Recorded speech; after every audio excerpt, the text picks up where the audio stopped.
Alright, folks, this is Rabble Rousing Rich Bergeron. Ladies and gentlemen, it's Tornado City Pentagon. And Psychic Tom Paget with his crystal ball rearing to go. And we got so much to talk about this week. We got a couple, let's see, some fights, some big news, and even wrestling, a big death in wrestling. King Kong Bundy. Yeah. Big one, 61 years old. Apparently, he had sent out a tweet just a matter of hours before his passing, about a convention that he was going to be doing. And I'm going to Florida next week, and the one Usher Stadium now that I've become friends with, because he lives in Virginia 10 months out of the year, and when he got back into town, he was actually lifting with Hulk Hogan, and he sent a picture of those two at the gym together. And I had sent a photo last year of when I met King Kong Bundy at a Phillies game, and I was in my outfit, and I said, "How's this sound? Coming WrestleMania." And this guy, the Usher, called him Stick. I was like, Stick and Hogan versus the Tornado and Bundy, steel cage match, WrestleMania. And he's like, "Oh man, you gotta get trained." We had a good laugh at it, but and within 2 weeks of that, King Kong Bundy had passed away. And it was very sad, because I grew up watching him, and I was about maybe 8 or 9 years old when he first broke onto the scene in WWE, at the time WWF, and he was like a monster heel. He was a scary dude because he hurt Andre the Giant. He put him in the hospital. He put Hulk Hogan in the hospital, and it was like, oh my God, this guy's scary. He hurts people. I was, but then you get to see him. You get to see him in shows like with Married with Children, and you get to see what a tremendous sense of humor he had. And I was like, I went from being scared to being a big fan. And when I got to meet him, I told him that. I said, man, I was scared to death of you as a kid. And he laughed. But he was very gracious. We could go together. He thought I was one of the post-game wrestlers, where they had about 4 or 5 matches after the he thought I was one of the wrestlers. But no, that was definitely sad. And I hate to segue into more sad news. And I've been having a hard time with this all week, and I will apologize in advance if I do seem a little distracted tonight. But my good friend Hank Cisco is, not doing well at all. They released him from the hospital just a few days ago. He is home on hospice care. And I got to see some photos that he posted today, and people are still visiting him. He's still very cognizant. When they brought him home, they had a marching band waiting for him, and they really gave him a hero's welcome. But he's taken a significantly turn for the worse in the last weekend. I know we don't have much longer with him. Right. Well, of course. One thing I will tell you guys is, you knowing me a little bit longer than Tom has, I'm a guy I will battle with anxiety from time to time. I will battle with depression from time to time. And what's really been getting to me this week is the fact that, yes, I am leaving in 8 days for a pre-planned trip, and now I'm like, oh my God, is it going to happen? What happened while I'm away? Right. What if it happens? I can't go and pay my respects at the funeral. I mean, and I know his family will understand, they know me, but it's like, that bothers me. Right. And I'm like, so I'm wrestling with the reality, and I'm wrestling with almost I'm like fighting against myself right now.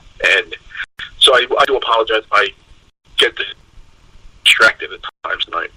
It's all right. Well, I mean, we're helping you out. We got a boxing guest on, so I know you're going to be able to ask some questions of that guy. But yeah, Hank's lived a pretty decent life. Obviously, a long life, and he was one of the lucky ones to make it past 90 even. So you know what? I'm not saying he doesn't deserve a few more years, of course, but I, great. I texted my one friend the other day. And he was in the Save Boxing video that I made a couple years ago, and I was telling him, and he was really good.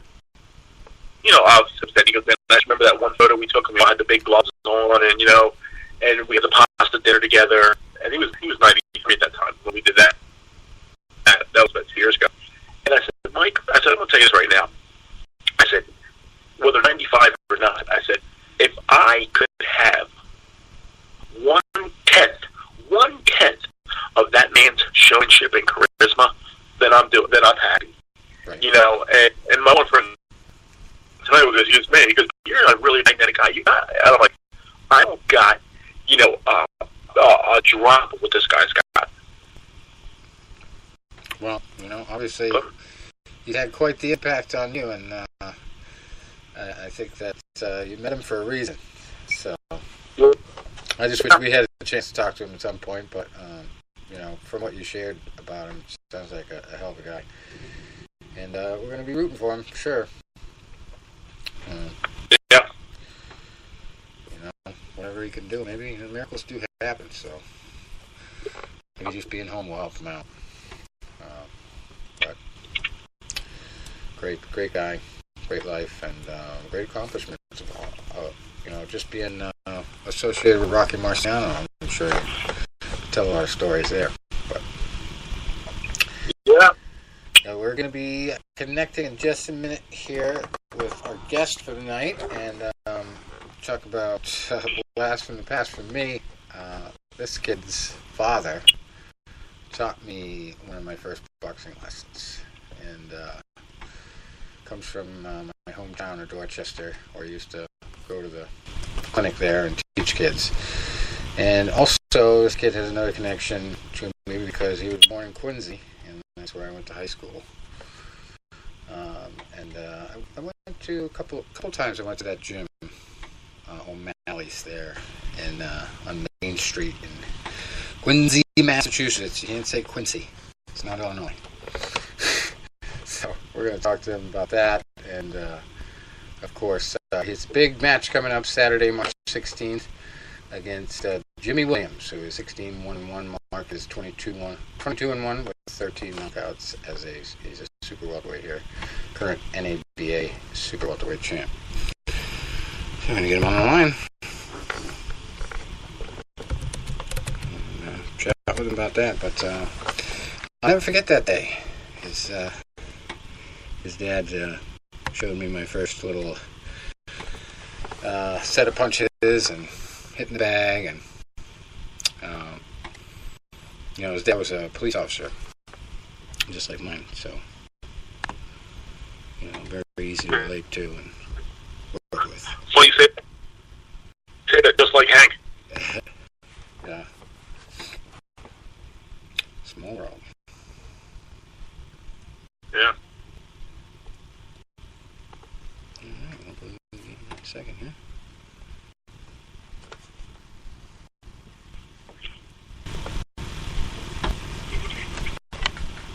Mark! Hello! Mark! Hello? Hello, Mark, can you hear us? Yes. Alright, this is Rebel Rouse and Rich Bergeron here. We've got our co-host Tony the Tornado and Psychic Tom Paget. How you doing, Mark? Hey, how you doing? Good. Good. Now, Mark, I was just kind of telling the guys here, and I've been telling them for a few weeks, not a few months. Your dad gave me one of my first boxing lessons when I was about, I'd say 11, 12 years old. Oh, wow, down in the campus? McKeon Post, yep. Yeah, and Blast from the past. Tony and I, the co-host here, we almost boxed in the Nationals in 1998, was it, Tony? 1998, that is correct. And what started with your dad, I took all the way to the national tournament in college. I didn't go much further with it, but, I did a lot of academic stuff and got focused on that. But, I love boxing. Oh, that's awesome. I'm sure you took everything you learned and applied it to school. Yeah, and I owe a lot to your dad because he showed me the right way to do it. One of my first lessons ever. And, thanks. Thanks, I appreciate that. Yeah, and I was just wondering. I hope he's doing all right. Is he making any improvements, or and how's his condition? Yeah, slowly but surely. Yeah, I'm sorry to hear about the accident and everything. But you've got a big fight coming up, and I'd love to talk to you about what he taught you and what you're doing with the sport of boxing. So just kind of give us a little rundown about this show coming up. March 16th at the House of Blues, Ken Casey and Murphy's Boxing are running they run an annual St. Patty's Day show downtown, and it's pretty cool.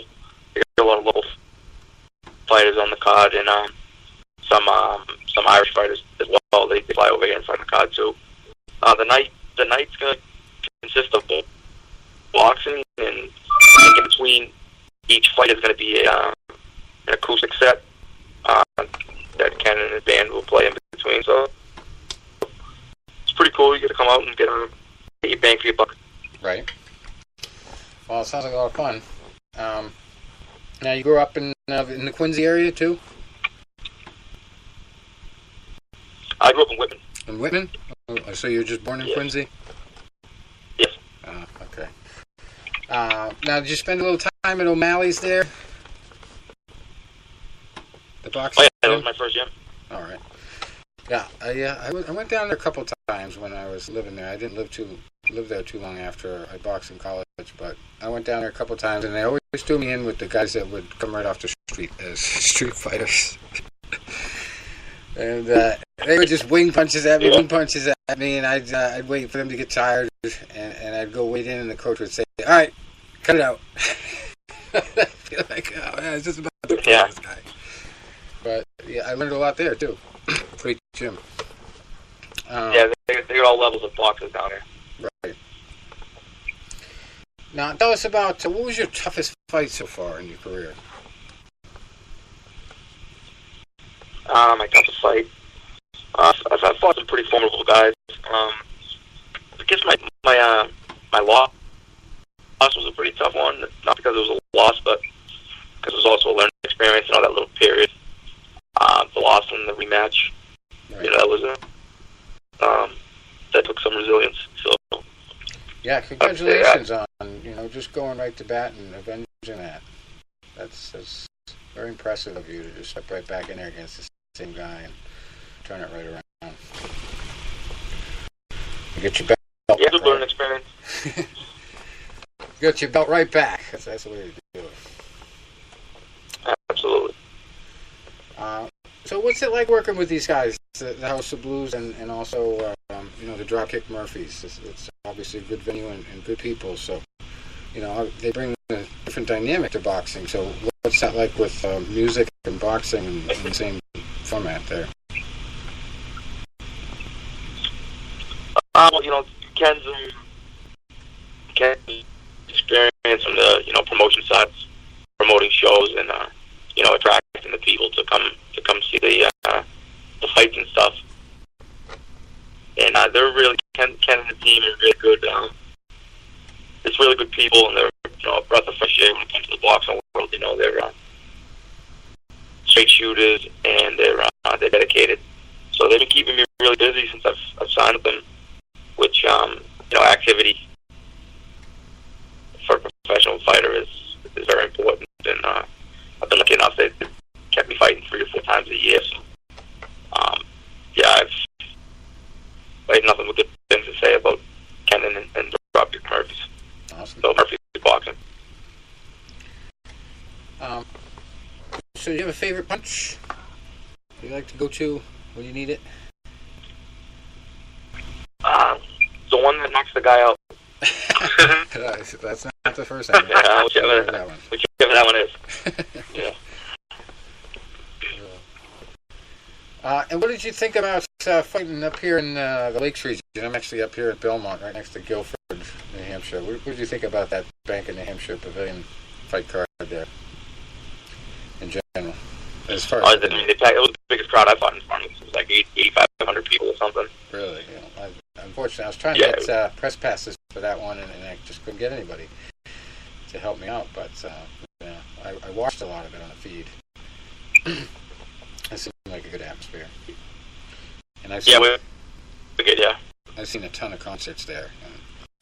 Always good shows. So what do you know about your upcoming opponent here, Jimmy Williams?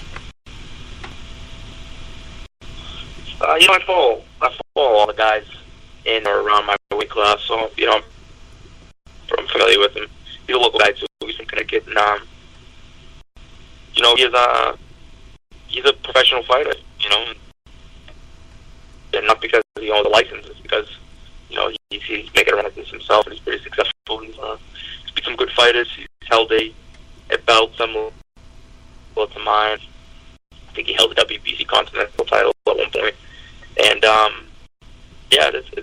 this fight could springboard either of my career, so it's a pretty important fight for both of us. When I fight better fighters, I feel like it helps you rise to the occasion. So I think it should be a good fight for me. Awesome. Now, what's the most important thing you do to get ready for a big fight? Stay consistent. That's just my thing. I'm in the gym 365 days a year. Very consistent. So diligent and consistent. I keep working. Right. And what would you say is the one thing you love most about the sport of boxing? One thing I love the most, I guess I love the lifestyle. The lifestyle suits me. It's very monkey existence. You know what I mean? You live. It's surrounded by all positive things. Eat well, working out hard. Resting, no partying.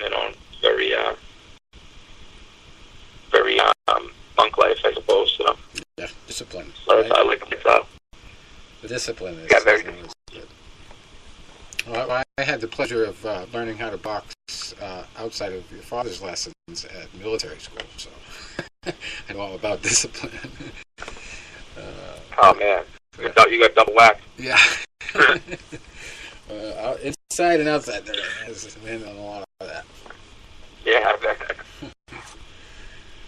But that was Coach Gordon down at VMI. That guy was a trip.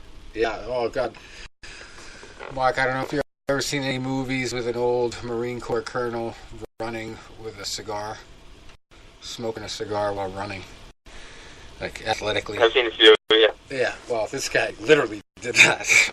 Literally. Like 3 o'clock in the morning, out on runs, the 5-mile runs once a week. And it took me a while to pass him. I had started probably maybe 5 minutes after him, and then, he keeps up the pace. And I pass him, and he's smoking a cigar. Running at a pretty good clip. Smoking a cigar. Yeah. Full-bird colonel in the Marine Corps, and tough guy. And I don't know how many years he taught the guys at Virginia Military Institute, but I got to go down there for one semester out of Norwich, and I was the coach at Norwich. I started the team out of nothing, and so I got to go down to VMI, and he was my coach, and I got to compete in the intercollegiate level just because of that exchange program. And he taught me how to compete. And ended up going against a Navy guy in the finals, or on the preliminary fight, to get to the Nationals, and he had wiped the mat with me in the scrimmage, the first scrimmage of the year, when I come in fat and out of shape from time off at Norwich. Come down to the south there, and he whipped me into shape fast with all that running, and I ended up beating the crap out of that same Navy guy in the regionals, and then almost fought Tony, but instead I ended up with a guy named Michael Jordan, and it's not the basketball player or the guy in Creed.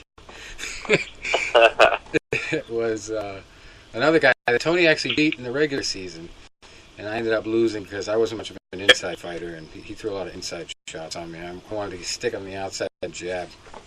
So I got through the first round, lost the second round, and I was actually glad to get the bronze medal because the guy from Air Force Academy, which is where I went my freshman year, ended up knocking Michael Jordan out in 30 seconds on ESPN.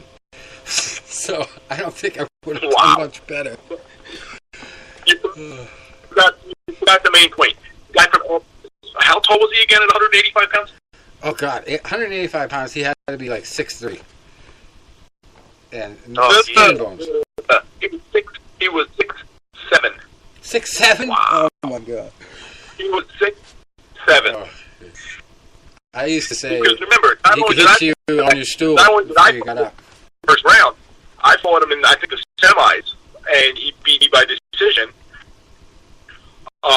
And I scouted him, because then, as I was a student coach the next year, I trained the one guy that was going to fight him in the Nationals. There was another former guest of ours, Masaccio. And I said, Chuck, I said, this guy was 6'7". Because Chuck was 6'2", 6'3". I said, this guy is going to bring a fight to you. And Chuck never fought anybody taller than him. And I said, you got to be careful, because not only is he going to have height and reach on you, but he's going to attack you. And he beat Chuck 2 years in a row in the Nationals. And then Chuck went on to a pretty decent career. Yeah, I know Chuck. I've seen him around. Yeah, Chuck was funny because when they brought him to Lock Haven University, which was my alma mater, he was coming in as a freshman my last semester. So I had the Nationals that year with the beds that we were talking about. Then the next year I was getting ready to graduate, but my eligibility was up. So like, can you stay on as a coach? Because I won assistant coach you passed away. Stay on as an assistant. And they said, we got your replacement on the team. We got another Italian at the same weight class, except he's tall and long-armed, where you're short and short-armed. But, you know, just as mouthy as you are, so it'll be like you never left. Yeah, Italian on the left. We kind of want you to watch after him for the first, year. Yeah, Mark, actually, And one of the first times we found your name on BoxRec, you were the Italian Bazooka, and I think you were like 6-0, and I think I know this guy. And we were talking about you on this show, like probably like four years ago, whenever you were 6-0 or 5-0, and I go, oh yeah, about Dorchester. It's got to be because you were fighting in Dorchester, your next fight or something. Yeah, it's got to be him, the Italian Bazooka. That's a heck of a nickname. I love it. Yeah, they shortened it up on me. They didn't like you narrowing it down to one nationality. They wanted to just be the Bazooka. The Bazooka, DeLuca, Ron, easily, I guess. Yeah. But yeah, Tony's got obviously great Italian heritage, and one of our favorite fighters, Rocky Marciano from Brockton, of course. A lot of history, Tony and I, between the family and everything like that. We've done some stuff with the Rocky Marciano Foundation over the years, and I actually wrote a biography of his trainer, Ali Colombo. So, I love the Italian boxers. Good. Yeah. Good. Charlie Goldman. Yeah, Charlie Goldman. And funny, before you came on the air tonight, I was talking about. I live outside of Philadelphia. I grew up, I boxed out of Philadelphia. Gentleman that has been like a mentor to me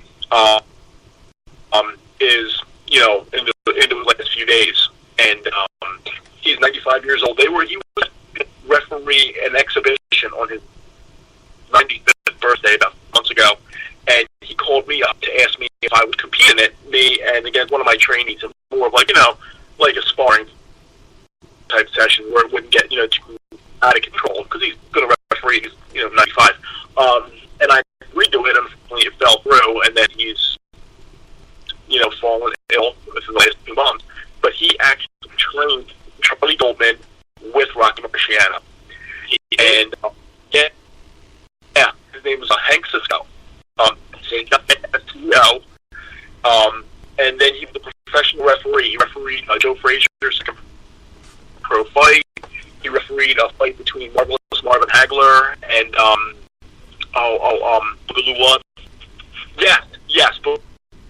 Boogaloo ones. That's funny. And in fact, it's like that one actually came up when somebody posted it on YouTube just about a month ago. And so with Rocky Marciano, one of the funny things that Rich and I always talk about was because my family, even being from Philadelphia, of the Italian heritage, my grandfather, who passed away 30 years ago, no, that'd be 5 years ago now. Shit, where the hell am I been? And my uncle, who also passed away 35 years ago, they loved Rocky Marciano, loved them. And I remember when I was a little kid, when Rocky would come out, or Rocky 3 would come out. And my one uncle, when they tell me about Rocky Marciano, I said, oh, he just be Clever Lang. And he smacked me in the head and said, hey, you kids watch too much of this movie bullshit, you know?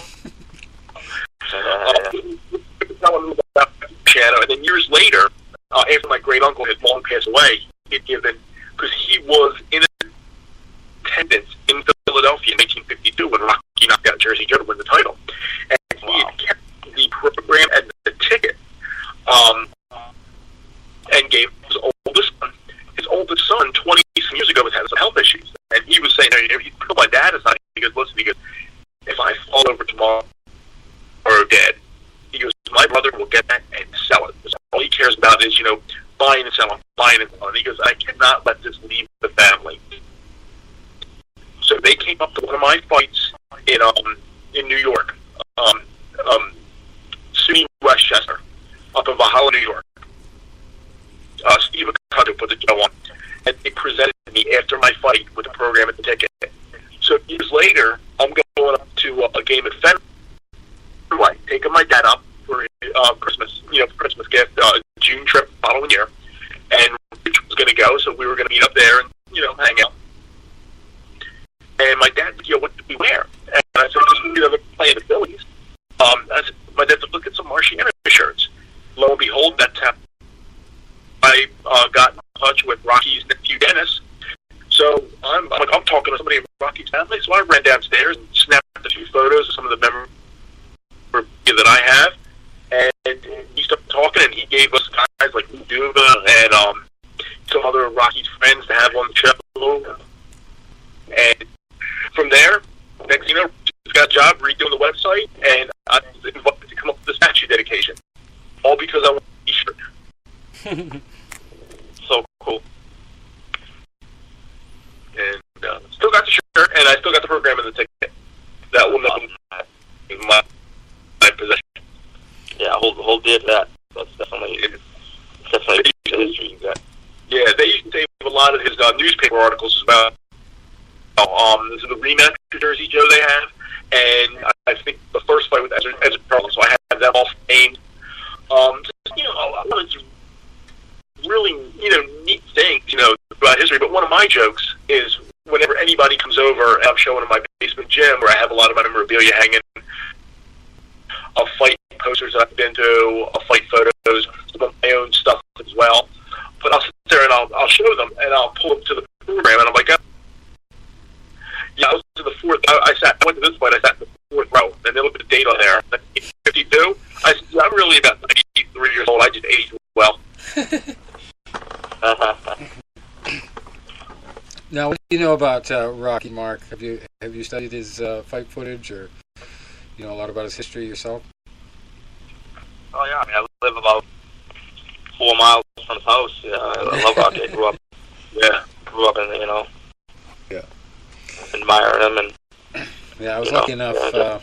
Before Goody died, I spent a couple weeks training up at his gym before I broke my ankle, doing something stupid. But I was training hard, and I did a couple sparring sessions up there, and lost one, won one, and just kind of got out of it after I broke my ankle finally. But I'll never forget that atmosphere up there, and the smell of the history. I don't even think the gym is there anymore, but just an amazing place up there on the second floor. No, the building's getting leveled. Yeah. Oh wow! So much history there. Yeah, it's nice. I used to train up there, so it was a great gym. And never really had a fan up there. It was like hot as hell in the summer. And they didn't even like to open the windows. But one of the favorite signs on the wall, of all that stuff on the wall, was my favorite was, when in doubt, jab out. Yeah, good one. up there with. It's always hate when you hear about that are getting leveled. Like we were reading an article the other day, even though it's been closed for 9 years. Now the Blue Rock in Philadelphia, how they're going to make it like a posh hotel, and I'm like, dude, there's nothing in North Philadelphia that could be considered posh. That's like the getaway. Yeah, it's a tough sell. Yeah.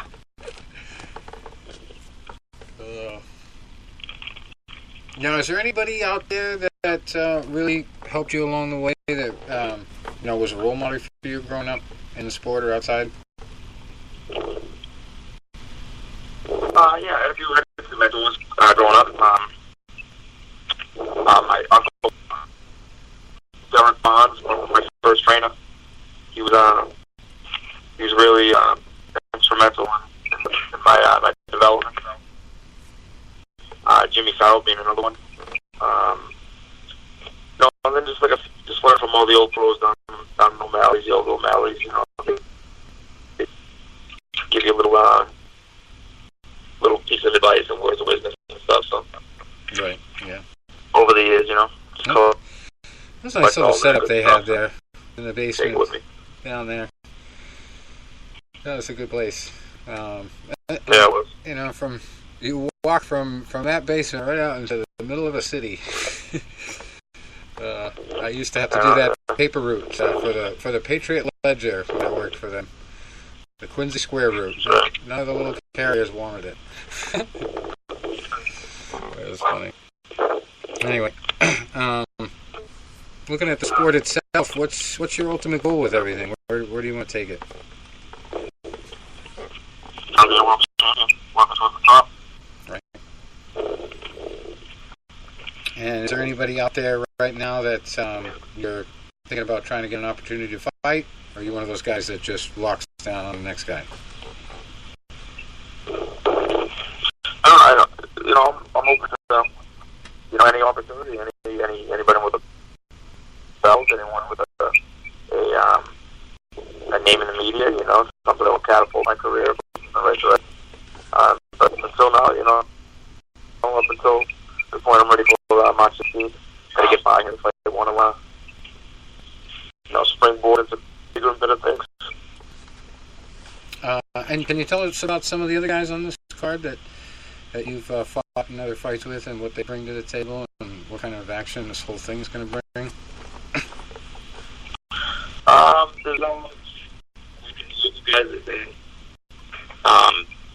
Gary O'Sullivan. He's a Spike, an Irish-based Spike O'Sullivan, Irish-based middleweight. He's on the show. Charles Foster, he's a light heavyweight contender. He's a pretty good fighter from Connecticut. And then Joe Farina, he's from South Boston. Jimmy Perella, he's from Mansfield. And then a few Irish boys. I think it's Joe Joyce and Niall Murphy. Yeah, I think that's it. Maybe Niall Kennedy, heavyweight. Right. Yeah, I think I've read that. Yeah. Yeah. Awesome. Well, if I wasn't in the firewood business, I would try to be there, but unfortunately, I'm balls to the walls right now. Because that's not too far from me up here. Thanks for having me on the show. I appreciate it. Yeah, next time you guys are up in New Hampshire, definitely try to get me a ticket. As I'll write about it. 100%. All that stuff. 100%. Just text me. I didn't even know. I didn't know you were trying to. Couldn't get in last time. Yeah. Yeah. It's only one other time I've been to a fight there, and it was an MMA fight. And the only thing that the outdoor venue kind of threw a wrench in things with was in the last match, the guy got bit by a giant mosquito in the middle. One of them crane flies or something. He slapped it on his leg. But there were a lot of fights. It went a long time. It was a good show. We also got Psychic Tom. He's been kind of quiet. I think he's going to read your fortune before we go. Good stuff, Mark. One observation and a little question I'd like to ask. This is has to be an exciting night coming up for you. And you You know you're going to have the hometown behind you. And a lot of fighters think that's really an advantage. But on the other hand, there could be another side to it if you don't control your emotions and you get so amped up, like I got to perform. This is in front of the hometown. So there's two ways.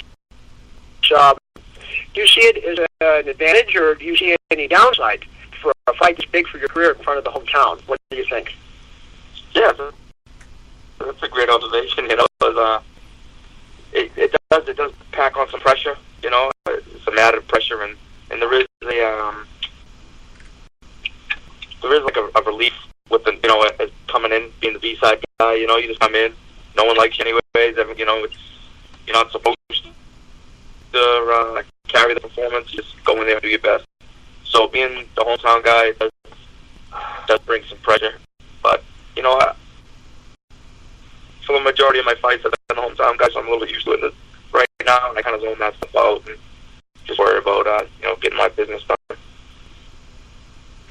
Well, the old cliche, boxing is at the highest levels, maybe three-quarters mental. I mean, that assumes everybody's in shape, if everybody's got good cardio, everyone's skilled, and then the mental aspect becomes so big. And I think maybe you can look at this as just another way to control your emotions and strengthen your willpower. It's not like you haven't been down this road before, and it's going to get bigger the further you go.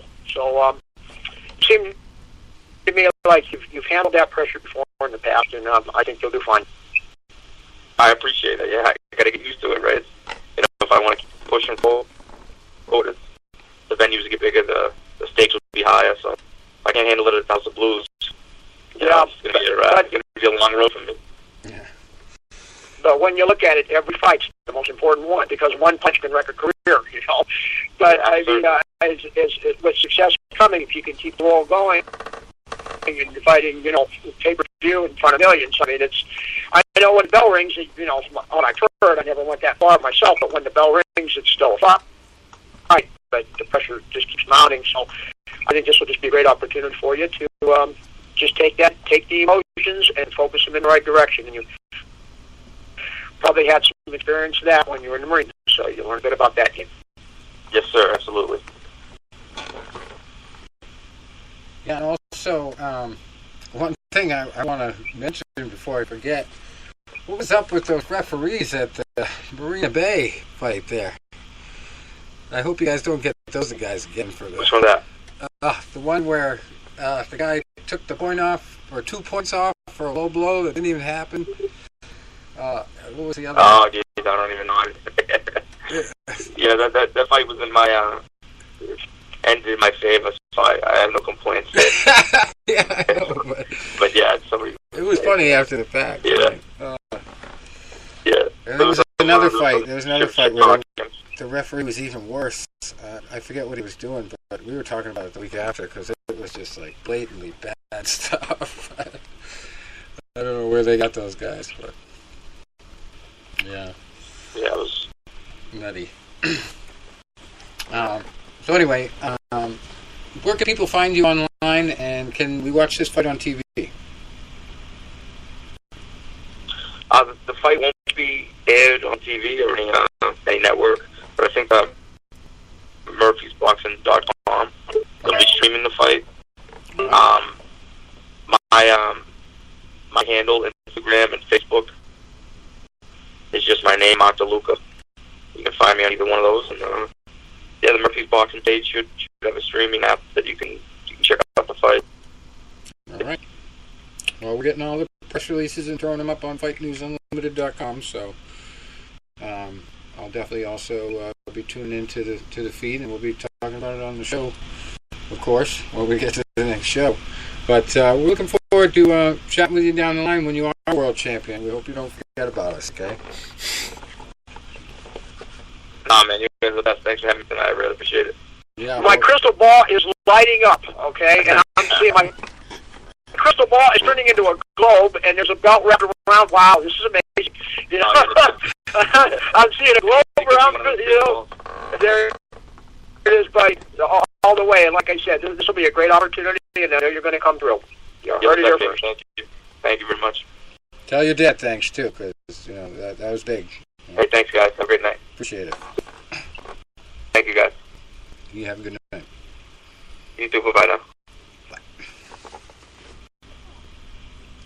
There you have it, folks. Mark Bazooka DeLuca. And classic guy, obviously. Good breed. Cop's son, What coincidence. So am I.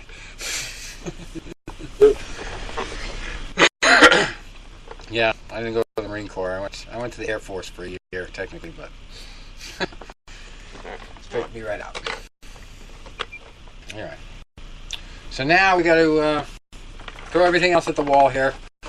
We got all kinds of crazy stuff to talk about outside of great interview there. Thanks a lot for Mark for that. King Kong Bundy, we got that out of the way. 61 years old. I'm actually watching tribute video of him right now. All right. Now, here's one. Okay, all week long I've been ignoring this story. I'm thinking, this is a garbage story. And then I see a different headline on it today. Demi Lovato. You guys have heard of her, the actress?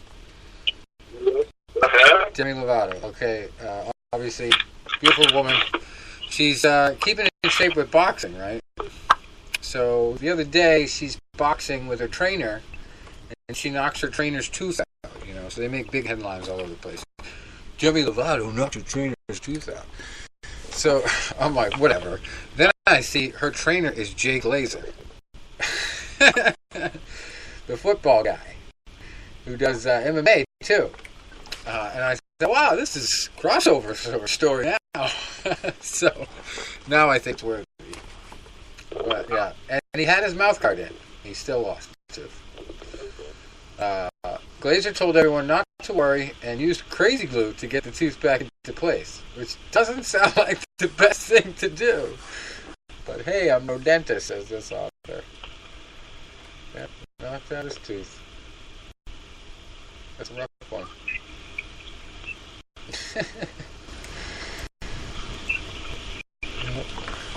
I thought that was a pretty classic story.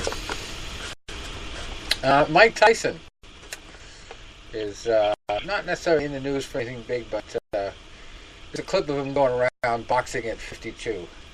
And they're saying it looks terrifying, but it really doesn't. Just looks like he's still got something left, that's all. But that's just, there's a funny part of this that I gotta let you guys listen to. This is Mike Tyson.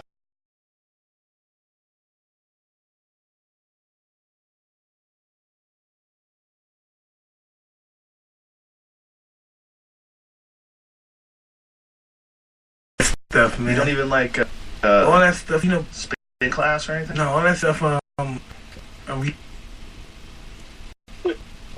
We're buffering. Reactivate my ego. Oh, really? Yeah. Oh, wow. When I get ripped on, so they reactivated. That's the thing about extreme winners.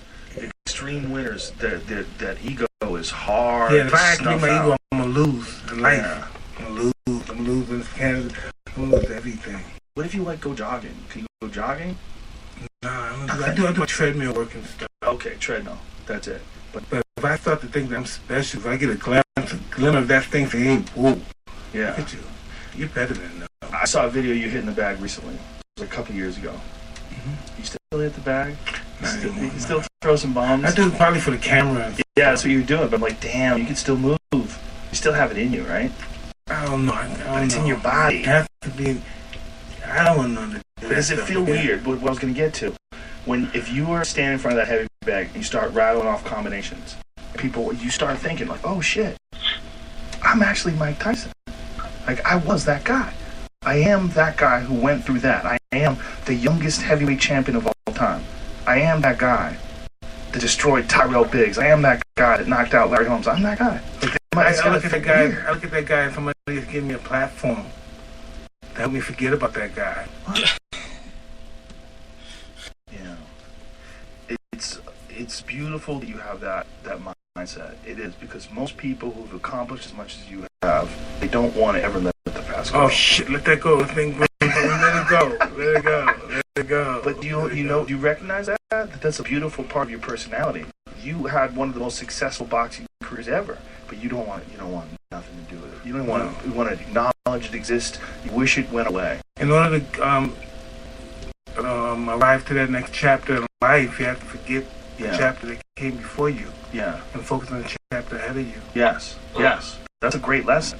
And coming from you, that lesson I think is going to hit home with a lot of people. You think so? Yes, 100%. 100%. Because you accomplished so much.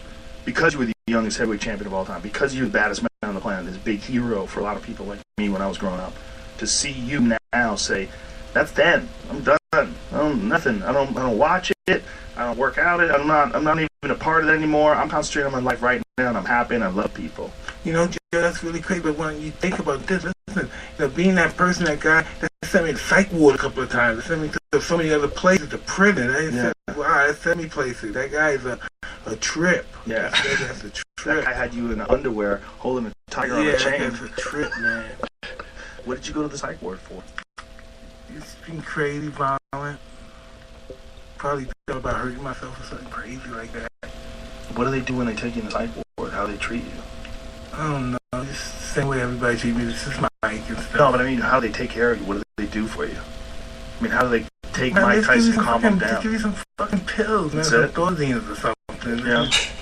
Zone you out. Like a zombie, you're in your zombie swagger. Yeah. Yeah, that is what they do, huh? Yeah. Just calm you down medically, pharmaceutically. It's a zombie. You're like a zombie, so I totally don't know what's going on. Well, you know what's going on, but you can't react to it. Jesus. And then once they got you calmed down enough, they go, all right, you can go. I don't know. I don't think I ever get calmed down enough. It was time for me to go, and I had to go. You work out anymore? That's Mike Tyson talking about why he doesn't work out anymore. What a character. And you know what? I actually saw that attitude firsthand in my brief handshake moment with him, because I tried to tell him the reason why I brought him the Muhammad Ali signature glove design was because on Arsenio Hall show, Ali had said right to Tyson that he would have beat him. And I tried to kind of have a moment with him, and he's like so far from thinking about all that stuff. He just does it, like he said, for the platform. Signs autographs, makes money, but he really doesn't want to talk about it. He really doesn't. He showed some combinations the other day, man. He still looks pretty, pretty wicked out there. Yeah. Like, granted, anybody can punch air, but What he said to me is, he goes, "Oh man, I can't beat anybody." That's his exact words. When I talked about Ali saying he could beat him. So just so humble. I mean, and I guess you kind of have to be when you've gone through that, and you've gone from top of the heap to going out on a loss. But everybody gives him just so much tremendous respect and attention because of what he's accomplished in life. Great guy, unbelievable character, and especially to be able to move through all the drug issues and everything like that, and jail, and the whole, being incarcerated from much of his prime. It was like almost 5 years he was in jail, and still to come out through all of that and still look good. I mean, that guy has made a redemption for himself. But he's calmed down, whether it's with the zombie drugs or whatever they've done to him. I don't know. Yeah, you can say he's crammed a lot of living into his life. Yeah. I mean, a year of Mike Tyson's life would be equivalent to 5 or 7 of normal. But I remember the only time I seen him post live was with one of our former guests, Brent Jones, and we were fighting hard Las Vegas. And as he walked, and it was not a large venue, but he showed up, and boy, he attracts the attention. Wow. I mean, he just walks in the room, and he's there. Right. Yeah, and he's doing a lot of stuff overseas now too. He's taken a big interest in the Japanese, Chinese area, fighting stuff, mixed martial arts and boxing, I think.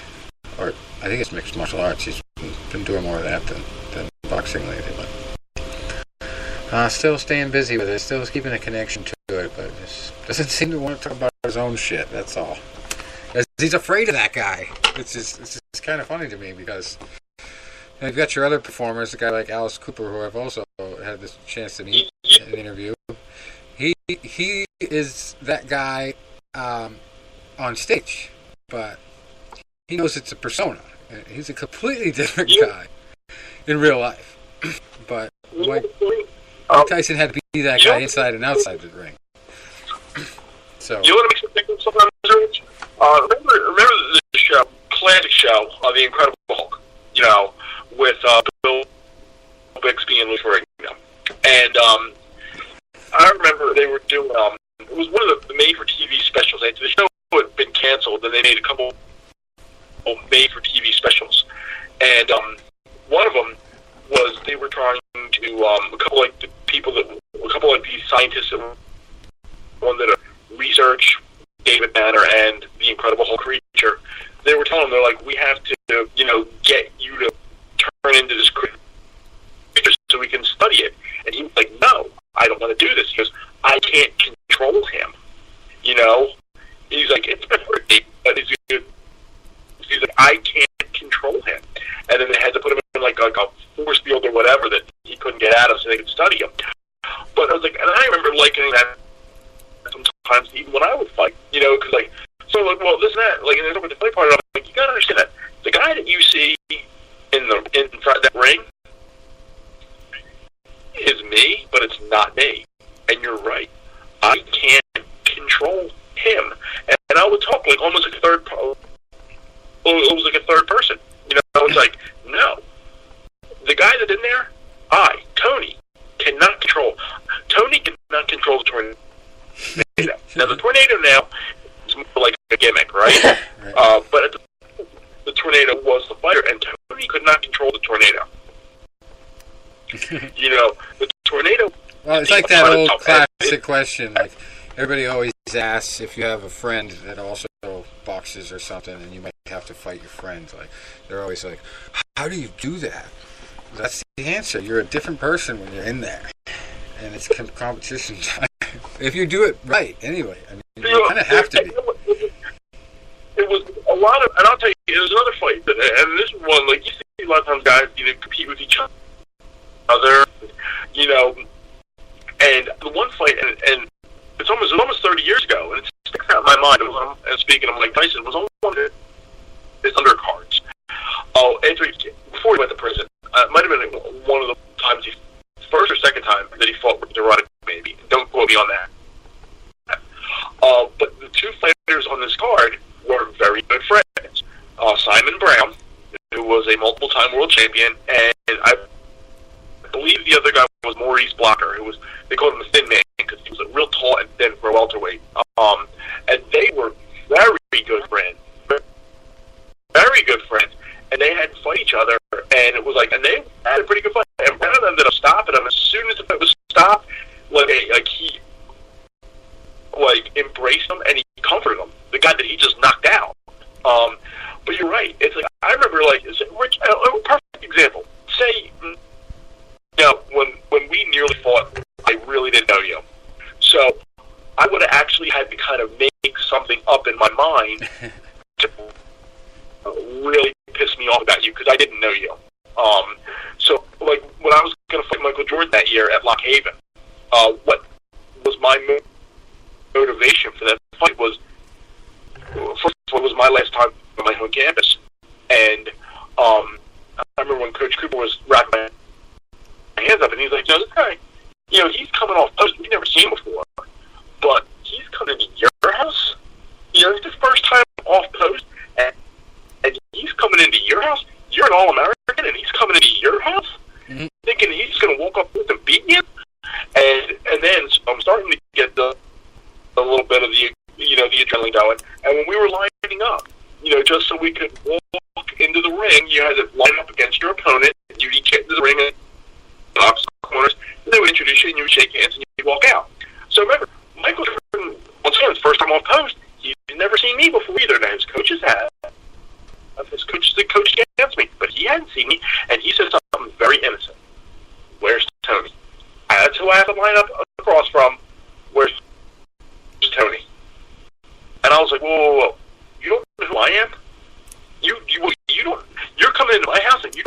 I am? I didn't say these words out loud, but that's what was going through my mind.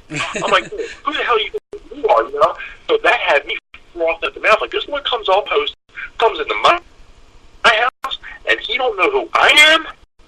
And I turned.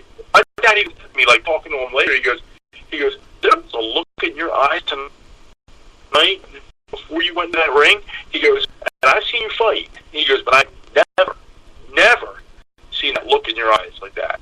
But that guy was in that night. No way I could have controlled him. Right.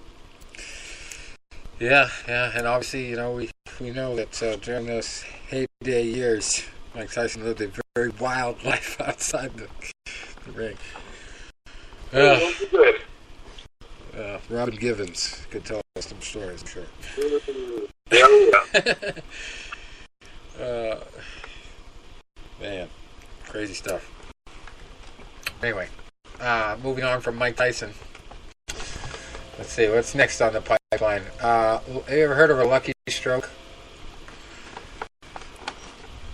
You know the old saying, lucky stroke? Well, there's a guy that had a lucky stroke. We talked about this fight a little while ago. Mirko Cro Cop versus Roy Nelson in the rematch.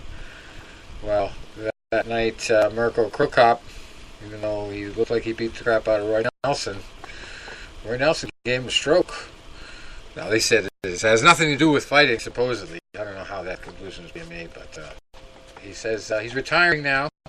He said he was very lucky, and he says, I must not take punches to the head ever again, according to his doctors. But supposedly this has nothing to do with fighting.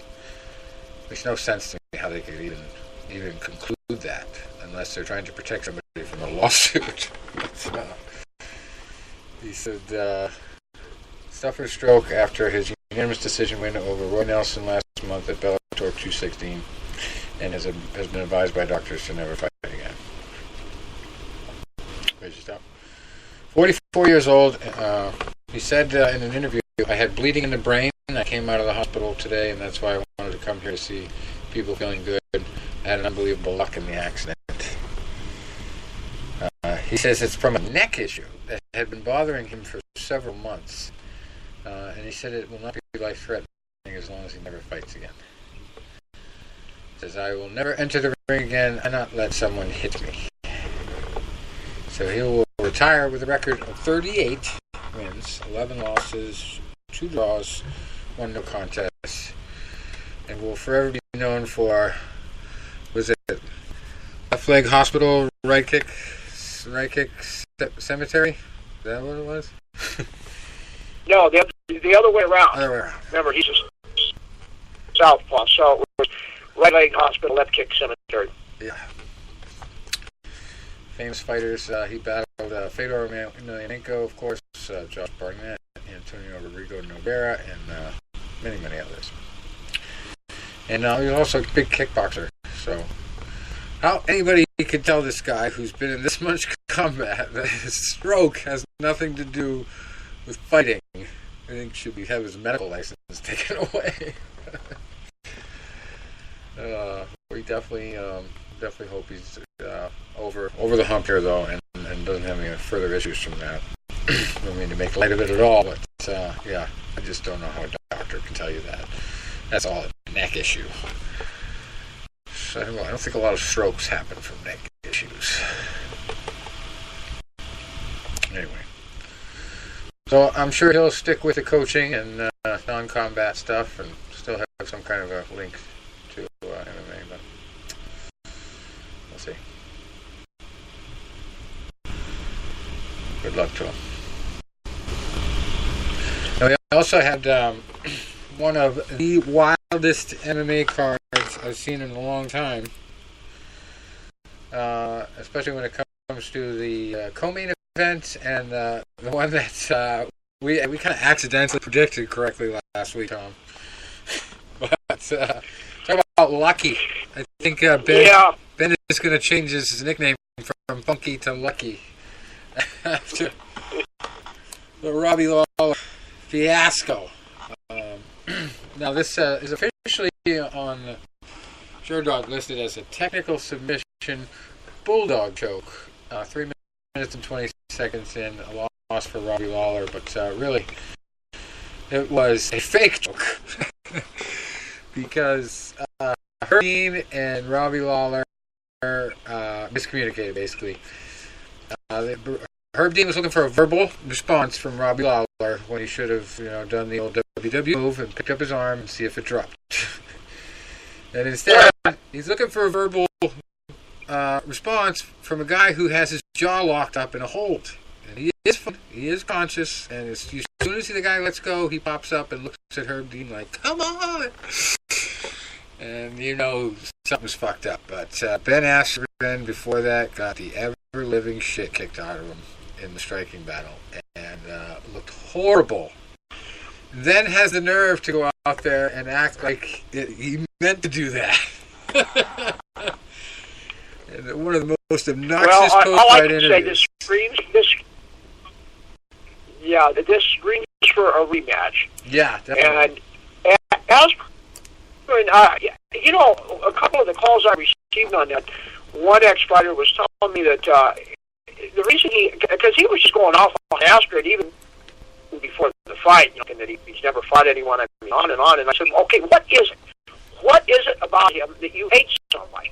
And he said, because he hasn't evolved. He's one note. He's just like one note Johnny. I mean, you know what he's going to do. He's a ground and pound guy. He can't really strike that well. Maybe he can do some submissions. But I said, well, that's kind of the allure of the game, though, isn't it? Right. I mean, if he is one note Johnny, it's up to his opponent to know the strategy and stop him. I mean, there is takedown defense. You could light him up on the stand-up game as Lawler was showing. I mean, there is a movement. So I hope we see a rematch.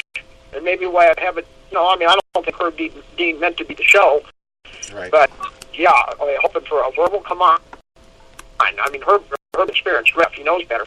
And to be fair, it's a judgment call. Right. And it is tough. But, if he goes out, he goes out. I mean, I'm going to tell him. That's why we need instant replay in MMA. Yeah, as Ken Shamrock was so adamant about. Yeah. Or have each corner have a challenge flag, right? Like the NFL. There's still a challenge flag. Yeah, I mean, what a weird night. I mean, the main event sort of. Well, I don't. You just keep going through the fights. I don't want to get ahead of myself. Yeah. You're on my wavelength here. You're reading my mind, just like you. Okay, so the second fight of the night, another weird shit happens. Okay, Johnny Walker, our favorite guy, he beats up Misha Cirkunov almost instantly. He hits him with a fine knee and punches 38 seconds into the fight. But guess what happens?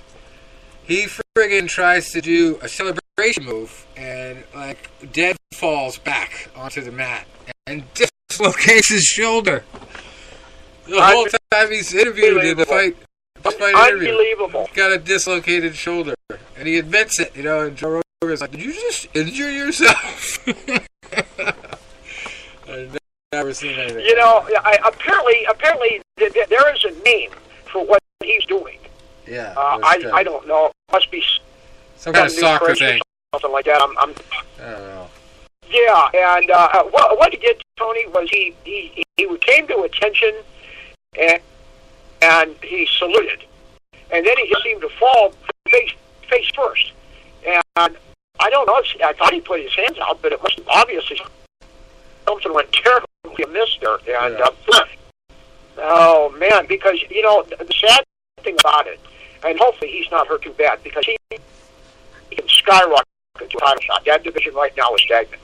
And after the main event, I mean, people are clamoring, there are a lot of talk online about how he's not ready for a title shot yet. But look at his physicality, and if he can continue to do that, because he was a tough guy. I mean, he was not cheap day at all. And Johnny Walker's just so far, no one's been able to solve the puzzle. So hopefully he's not hurt and he can get back on track. Because look back on that first Dust fight, that was one of John Jones' toughest fights because of the height. So we'll see how it goes. Yeah. And in the very next fight, I really didn't pay close attention to. I don't know why. He must have been doing something. But I love Jeremy Stevens. He's a great fighter, but somehow he lost to Zabit Magomed Sharipov by unanimous decision there. So it was just a bad night, I guess. But one of the most exciting fights of the night, just because, Cody Garbrandt can't just come up with some defense. He's just got to go headhunting and slug with people. Can't learn from two fuck-ups in a row doing that style. He just went to war with this Pedro Munoz and found out Pedro's got a little chin on him. And 9 seconds left in the round, Cody gets knocked the fuck out again. And it was no doubt about it. Just a warrior mentality there by Pedro. He wasn't necessarily getting hit with bombs, but he was getting hit with accurate shots that would have put out probably 90% of the people in that division. But there's just something about his Pedro's chin. He just, and the thing about his knockout is that he was throwing the smartest shots back. It wasn't just, countering to show Cody that he was there. Yeah. He was countering to take him out. When it comes to Cody, I have praise, and you guys have heard me say this a lot, but after a certain point in a fighter's career, he pretty much is what he is. Yeah. And I'm wondering if it's just in Cody's DNA to get hit and then the game plan flies out the window.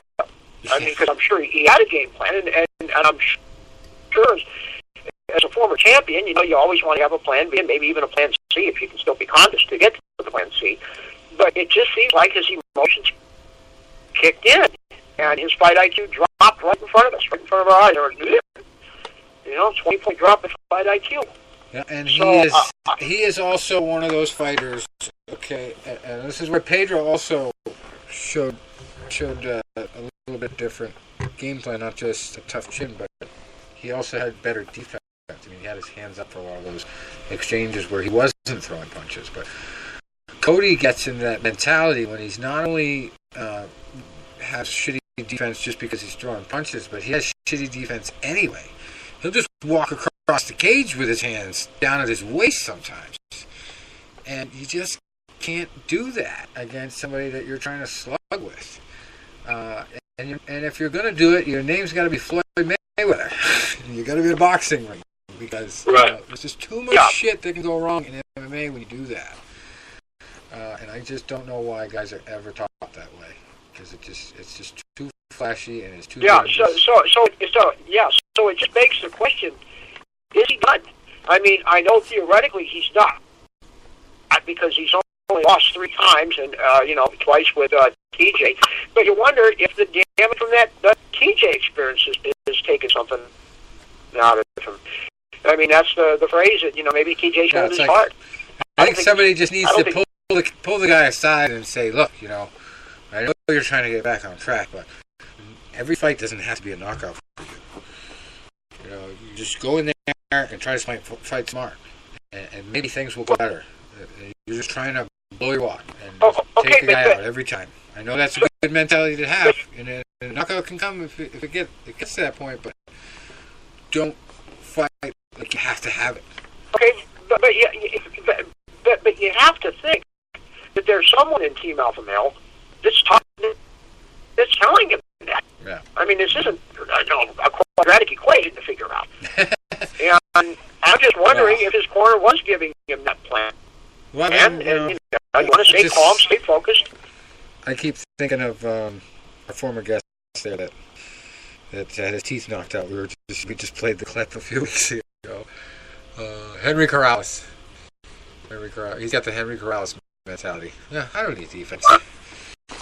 That's what I do. Just go out there and slug. Well, but sometimes it works, sometimes it doesn't. You got to live by the sword and die by the sword and fight like that. So, for his own safety, he really needs to think about changing that up. And but not only fighting smarter, but just observing some defense. Hands up. Keep at least one hand up by your face, for Christ's sake. Because his chin is where he's getting hit. This is where he's putting his lights out. He's getting hit right in the chin. I don't want to go through the monkey talk again. the experiment with the monkeys in the helmets, but you twist that head sideways and getting hit on the chin. That's what puts your lights out. It doesn't matter how many punches you've taken up until that point. It can happen to anybody. Get hit on that button. And then the other thing is the impact syndrome, or whatever they call it, when you've been knocked out once that way, and now twice, now 3 times in a row, right? It's both fights in the rematch didn't go his way. Yeah, so. I mean, yeah, maybe his nervous system's just suffered some severe damage from it. Yeah. So, next fight we had was Tony's little cousin Tisha, the tiny Tornado Torres. She had a tough go. She lost to Weili Zhang, who was, I thought, a little bit quicker, but not necessarily more dynamic. I thought Tisha did very well for herself. It was just a tight decision, and unfortunately she was on the losing end. But nothing to be embarrassed about. Just go back to the gym and keep working. And then we had the big one. Ben Askren over Robbie Lawler by fluke. That's what they should call it. And I don't know why they don't have a system where Robbie Lawler couldn't appeal. Because he shouldn't have that loss on his record. I really don't think he should. Well, I don't think he'll be complaining if it sets up to be a rematch. And I think that's what has to be done. Yeah. I mean, why would it not be? Yeah. Why would you argue that it shouldn't be? Get this thing settled legitimately. I think Herb Dean made an honest mistake, but let's just do this thing again. Well, you know what I think the UFC is thinking? We're going to throw him in with somebody else that thinking that he can beat, because we don't want to waste our money on this kid that we just signed and traded away freaking Demetrius Johnson for. So I think they're going to make him wait. We're going to make Robbie wait. And they're going to hype it up like, rematch. Okay, but I can make a counter. Okay, maybe, but I can make a counter-argument to that, because remember, they didn't give him a cheap date coming in. No. Dana White's had a feud with Askren for about a decade now. He should have been in the UFC years ago, really. And maybe he just, I don't know if he signed a multi-fight deal, but, I mean, well, who knows for sure? Who knows what they'll do? But, yeah, I'd like to see him get back in again. And talk about the underestimation of the week on us. We gave Kamaru Usman basically no chance in the co-main event, and he absolutely demolished Tyron Woodley. And there was something that Tyron said in the end that made a lot of sense to me, because he came in with very puffy eyes, right? And what did he say at the end? He said, I felt like I was in a dream. Like, I just had a bad night. Like, I couldn't wake up. Bad night? He didn't win a minute. Yeah, and I mean, not a minute. That was a 20. He got the floor mop. I mean, it was the worst performance of his career. Yeah, and I just wonder if there was something to do with some sleep deprivation, or something happened where he was just so focused or amped up for this thing at one point where he stayed up too long or couldn't sleep, and when it came fight time, maybe like he was suffering from lack of sleep, so that just compounded with some other issue. Maybe he was sick, but there was something wrong with that guy. Well, okay, but then again, he was the champ. He's been a professional fighter for a long time. I don't think he'll make any excuses for himself, but I'm just saying, there's just something off with him that night. Before he even started throwing any punches or getting hit with punches. But I'm not giving Kamaru Usman no credit either, because that guy had a game plan. And like he said at the end, he put it very well. I might not be the best striker, the best wrestler, the best jiu-jitsu artist, but I'm the best at mixing that shit up, he said. Yeah, he did very well. He had like a rhythm going with the foot stomps, a shoulder strike, like an elbow, and a punch. Like, he just had these things that he would do, this little routine, and it always worked. And then he would take Tyron Woodley down to the mat, tender him up a little bit, and it just went 5 rounds. And that was the difference, too, in the end, because, even if there were a couple times when Tyron had an opportunity to stick in a guillotine choke or, pull off a miracle, Usman just was able to squeeze out of it or just use his cardio to his advantage. And really, there was only like maybe 3 or 4 times where I saw Usman looking like he was taking a break, even though he was, not doing much dynamic action sometimes. He was working towards something. But I really didn't see him gassed much at all or looking tired or out of shape at all. They kept talking about how great shape he was in. Yeah. And apparently his first defense is going to be Colby Covington. So there's a side story on that one, too. That will be exciting. We're talking about death threats and altercations in casinos. It got ugly.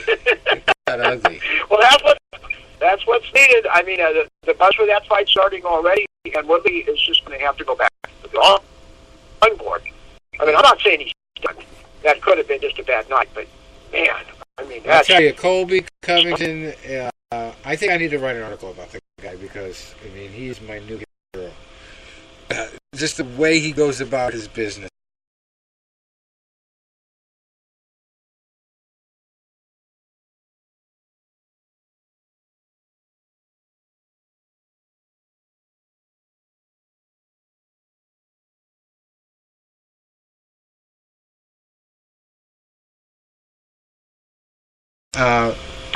Guy like Colby Covington comes along and uses the same swagger and attitude that Dana White brings to the table against Dana White to force himself into the title picture. And walks around with the Make America Great hat on, and he does the America First and patriotic thing, and he reminds me of like the greatest WWE fighter wrestler that never was. Because just 100% attitude, that's probably, in your face. Where he belongs. And he's going to belong there. He's going to end up there, I think, when he leaves MMA. But and he's got skills too to back up the talk. So you can't knock a guy like that. That's balls, and I love it. I want to see him really, make a name for himself and then be in there and do something with that. Unlike a guy like Conor McGregor who just used it to further himself. A guy like Colby Covington will probably take that opportunity and run with it and not stop talking shit when he is the champion, which is what I love to see because, if Dana White's going to dish it out, somebody's got to be able to give it back to him.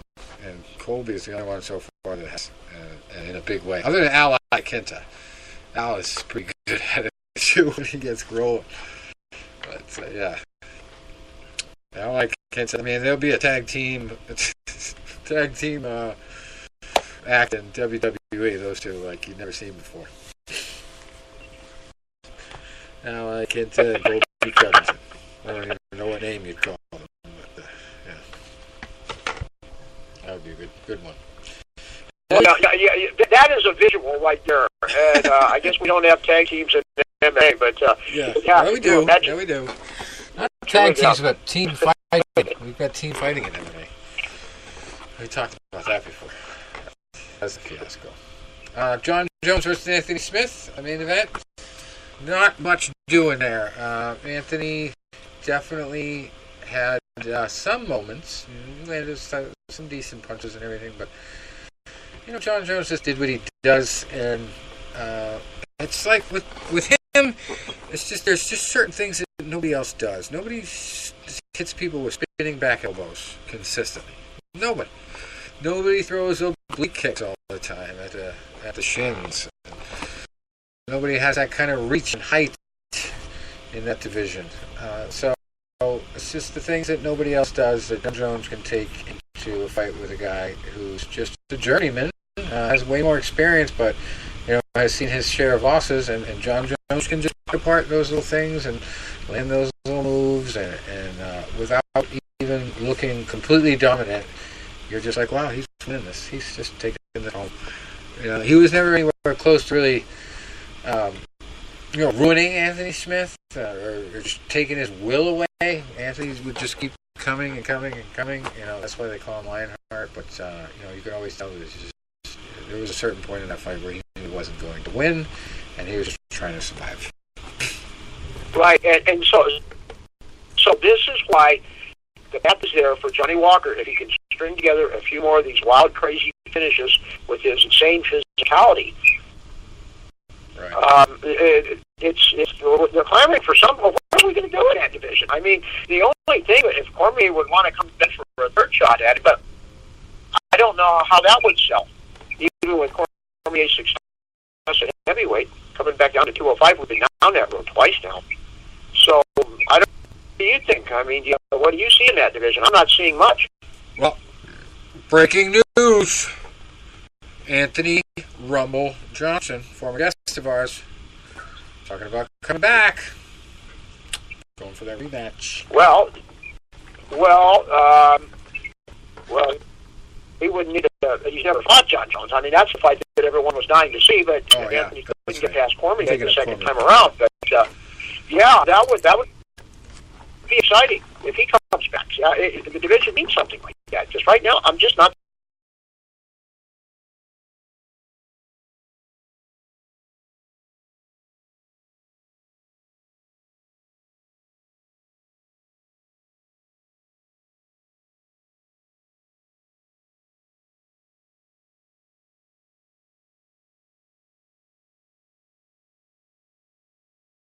The problem might be getting back to fighting weight, but if you're in a position where you might make a couple $1 million for that fight, you're going to lose that weight.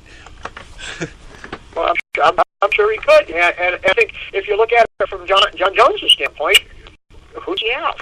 Who is there to get excited about? We're talking.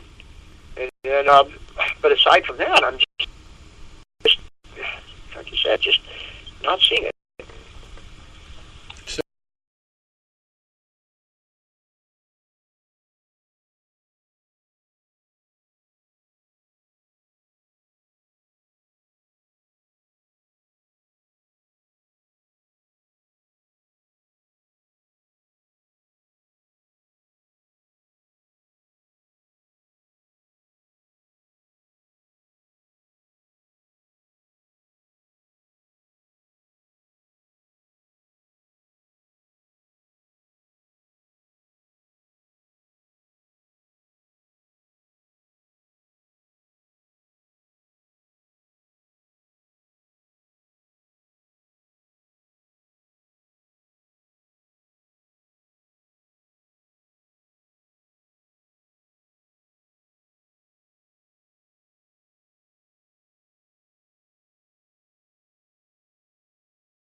Fights last Saturday. Again, we come up. Come on, Box Rec. Stop being unresponsive. Oh, while we're waiting, Tony, I gotta say, I think you're gonna be more of a star this year because of that outfit. I think the TV cameras are going to be following you all through the stadium. They did a bang up job on that thing. That's the Phillies fan. Yeah, I mean, the guy did a great job. I know you guys aren't, as, and I don't want to say this in a negative way, but, you don't follow a lot of the Philadelphia traditions that, I do because I'm, being from here. But are you guys familiar, and top you may have heard of it, the Mother's Day Parade that we have every New Year's Day. Oh, I've heard of it, yeah. Yeah. I only know about it because of Kelsey. Yeah, exactly. And what really brought it to the light was last year during the Eagles Super Bowl parade when Jason Kelsey, the 300-pound center, went and got a mother's outfit to wear, because this is like a big tradition on New Year's Day. They got, these string bands, and they really dress in these elaborate outfits, and they have a big parade with string bands and music and dance and all that. And because it's such a Philadelphia tradition, Jason Kelsey went to this guy that designed my outfit, Jim May, and got him to, at the time, they only had one outfit that was fitting for a guy of his size. That's the one he ended up picking, had the shamrock on the hat and everything. And then it became so popular, Jim May started making two types of replicas of that hat. One which was like a knockoff replica, which is like $100, and he was custom making them, and he had an authentic replica, which was like $300 or $500. I apologize for not knowing off the top of my head. But he was making a lot of these because people were buying them, and with proceeds going to a charitable organization for families of mummers that were battling cancer. And lo and behold, one of the hats that he made was for Hank Cisco. Hank was wearing it today while at home. They were just trying to keep his spirits up, and he's got his little mummer's hat on, and trying to have some humor in it. But they put me in touch with this guy Jim. I went down there and we signed the contract. And it was such a big deal, Rich, and I didn't send you all the photos. There was a former WWF/WWE wrestler there. Really? I don't want to mention, but have you guys ever heard of Dwayne "The Rock" Johnson? Yeah. It wasn't him. but That's a good one. You got me on that one. But they have a photo of this guy on the wall wrestling around 1997, 98 against The Rock. And what was funny, the guy's real name is Tom Brandy. But Tom, when he first broke into the WWF back in the mid-90s, was given a gimmick, instead of being of Italian descent and looking very Italian, they gave him a gimmick of being from Italy. And his name was Salvatore Sincere. Look him up on YouTube. Because he would get in the ring and he'd have like a fedora on and the white trunks with the pink on them. And he'd be like, I just want to tell everybody here how much I love each and every one of you. And I say that sincerely. And of course he was a heel. Yeah. So he's there that night talking to him. We do a photo together. And then my dad was, Dad, I want you to introduce you to the guy Tom. So my dad started hitting The Rock in the ring. But I pulled up one of the Salvatore Sincere matches when he's doing the accent. My dad's like, is that the same guy we were talking to an hour ago? I'm like, yes, it was. My dad's been cracking up. He's like, my dad's an old school wrestling guy like me, watching a lot of the classic stuff with the George the Animal Steels. And here's one for you, Tom.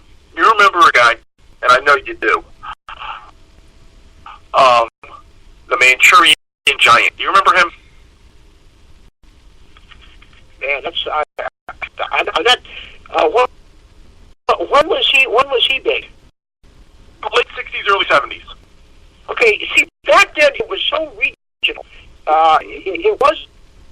It wasn't like it is now, because now the WWE goes everywhere now. Back then there were just certain areas, and like for example, Bruno Sammartino was usually an East Coast guy in your area.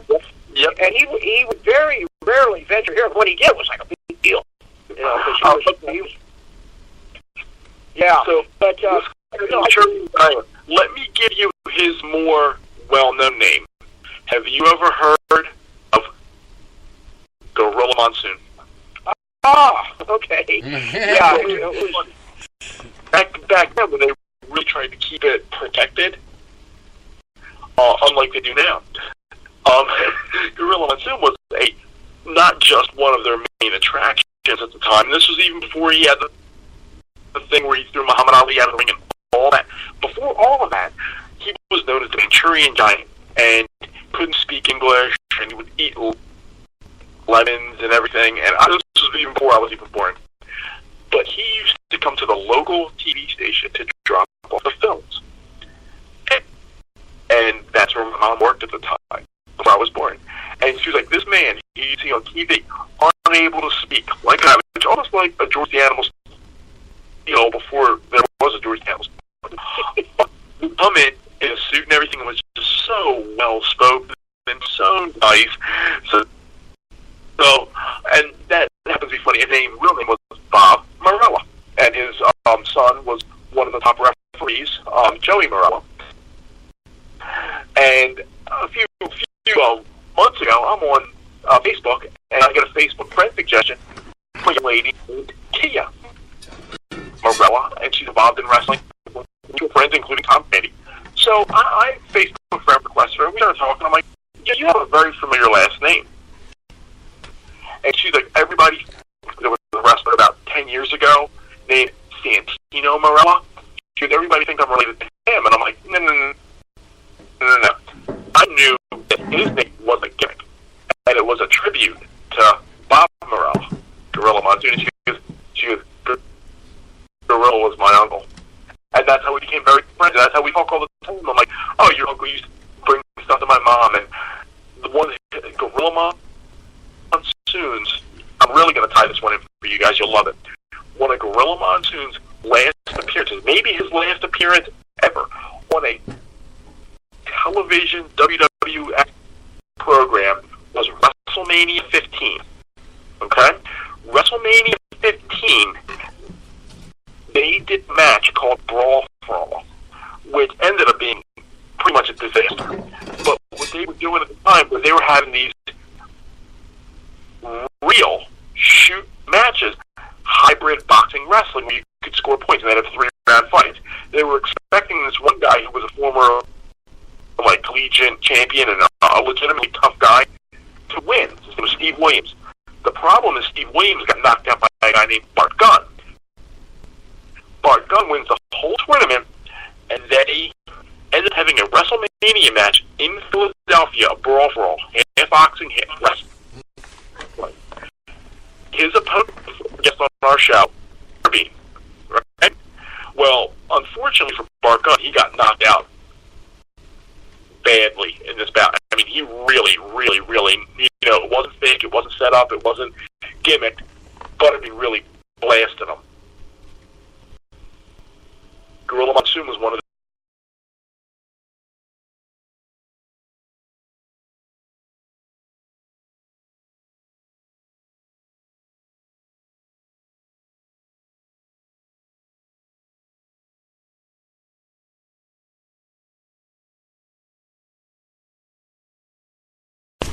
the referee. I'll give you another hint. Was a former. Actually, he was still competing at the time as a professional boxer.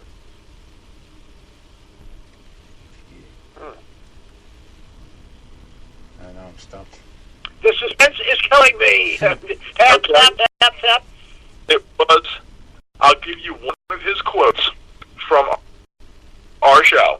You ready, Rich? Yeah. He ain't so dangerous no more. Oh, Vinny Paz. Vinny Paz. I'll go for a clip. I'll send it to you guys. Oh, by the way, Vinny was just doing a big thing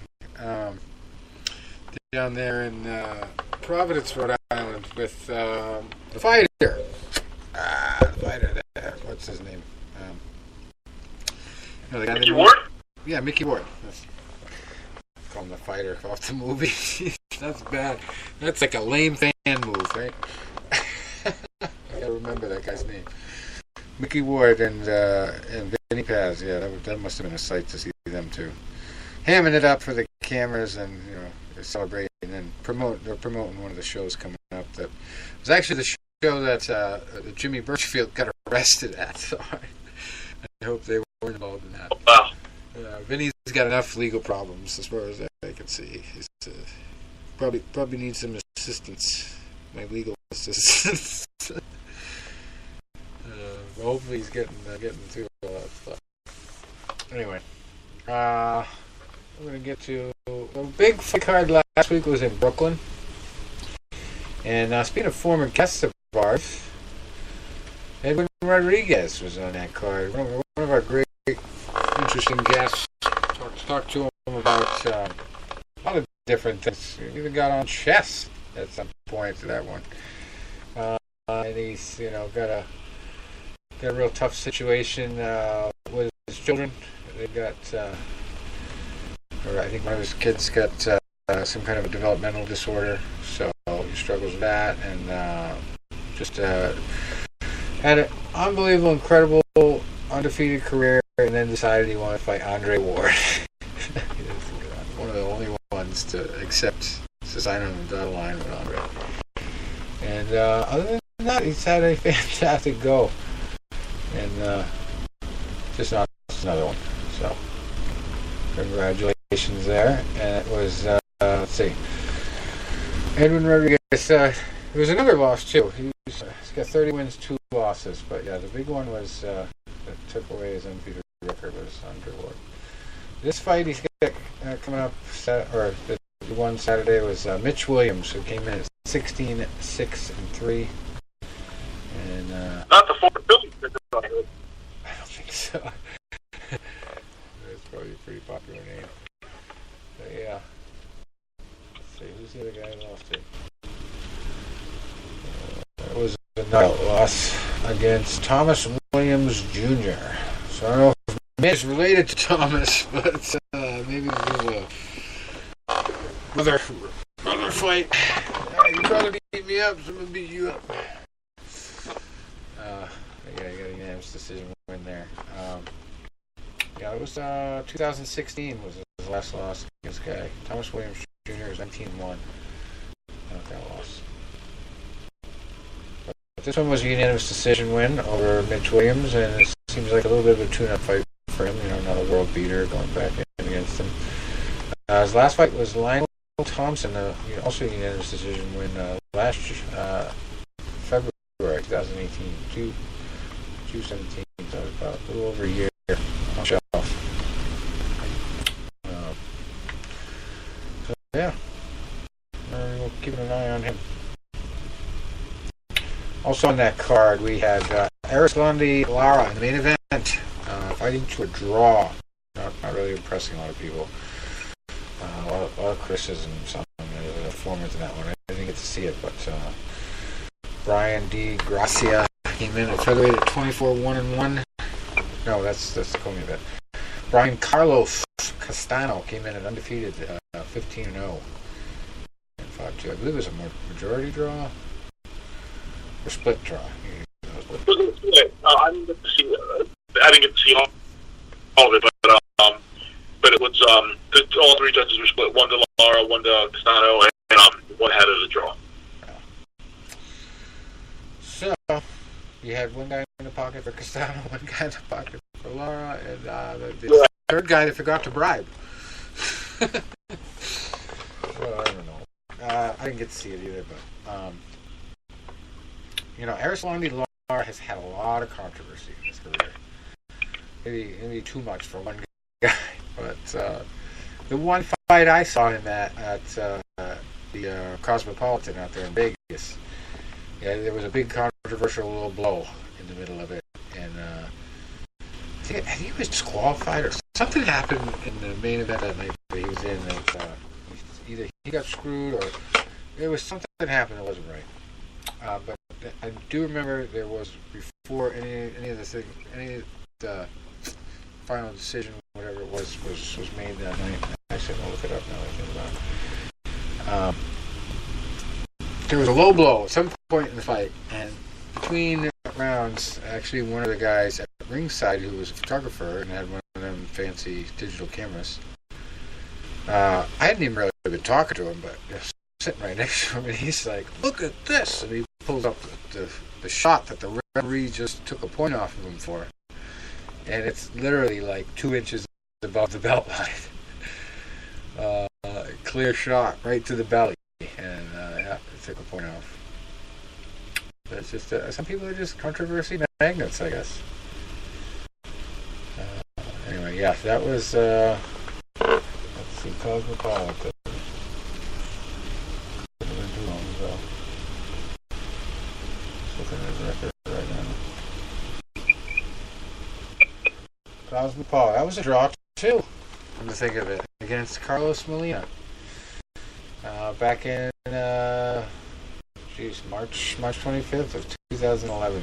It was a draw. Cosmopolitan. And the point, that was what it was. The point was a majority draw back then, and the point taken off was what made it a draw. Because if they didn't take that point off Eric Lundy, he would have won the fight. That's the kind of shit you gotta deal with sometimes. This is a third draw, I believe. Got another one against Baines Moderation when Baines was undefeated back in 2012, November 10th. And he came off a loss here against Jarrett Hurd back in April of 2018.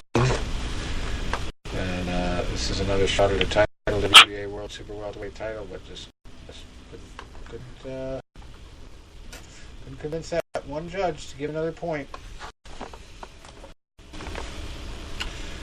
So, let's see what we got coming up this weekend. It's actually a big one-fight card here in New South Wales, Australia. That's the first one that jumped out at me here. And it's super featherweight. Joel Brunker coming in at 34-3, fighting Bruno Vifuavili. That's a tough one. Vifuavili. He is 22-2-1. That's for the vacant IBF Pan-Pacific super featherweight title. We got quite a big female fight here in Belgium. Delphine Persoon. She is 42-1, fighting Melissa St. Ville, who is 11-3-4 for the WBC World Female Lightweight title. And really nothing else to go on the card.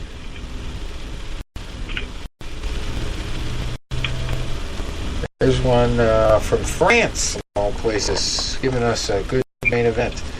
Andrew Francilette, he is 21-1-1, fighting Camille Cizaramita, who is 18-0 for the EBU European middleweight title. Co-main event, Shamil Ismailov, 16-1-1, fighting Gustave Tamba, who's 11-1, for the vacant France super middleweight title.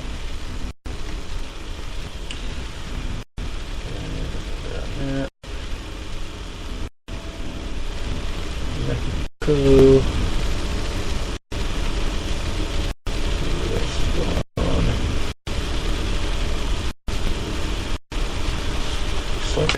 So far here. Alright, what do we got here? A couple fights in the UK.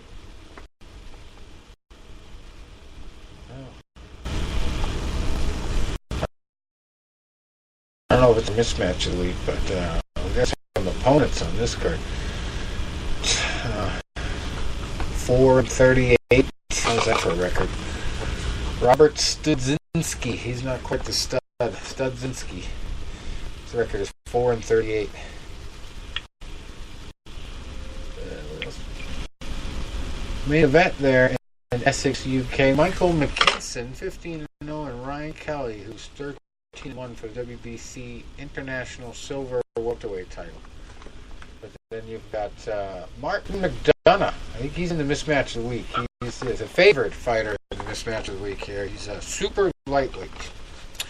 4-0, undefeated. Fighting Nadeem Chowdhury. He is 1-38. What's his record? How much must it suck to be the one? One guy. He beat. Yeah. I don't let anybody know that.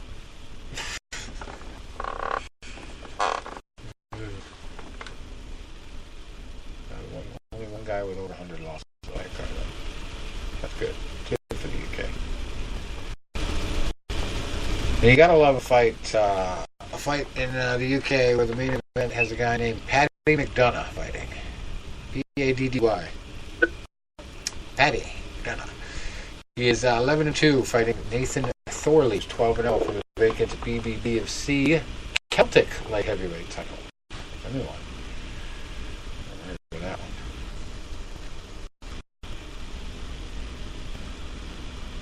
one. Here's a great name for an opponent. We got a 1-0 fighter named Sion Yaxley. That's a funny name, but that's not the good one. He's fighting a guy who's 7-54-2, and his name is Danny Little. Danny Little. He's the little guy. 7:55,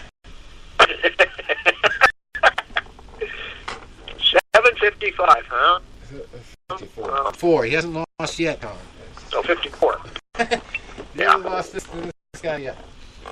And then we've got the big Fox card this week. It's free TV for, I guess it's Premier Boxing Champions. Sean Porter, the main event, welterweight, 29-2-1, fighting Yordenis Ugas, who is 23-3 for the WBC World Welterweight title. And I don't really know much about Ugas, but I really... I've only seen him like once or so. I'll just tell you right now, he's a tough cookie, you know. So it's going to be a grueling fight. That's the best way. Because Porter can get when he's on his game, you know, very good, very talented fighter. But a lot of times he comes in head first, and that could be a detriment against a guy like Ugas, who's very strong, very durable, aggressive. So,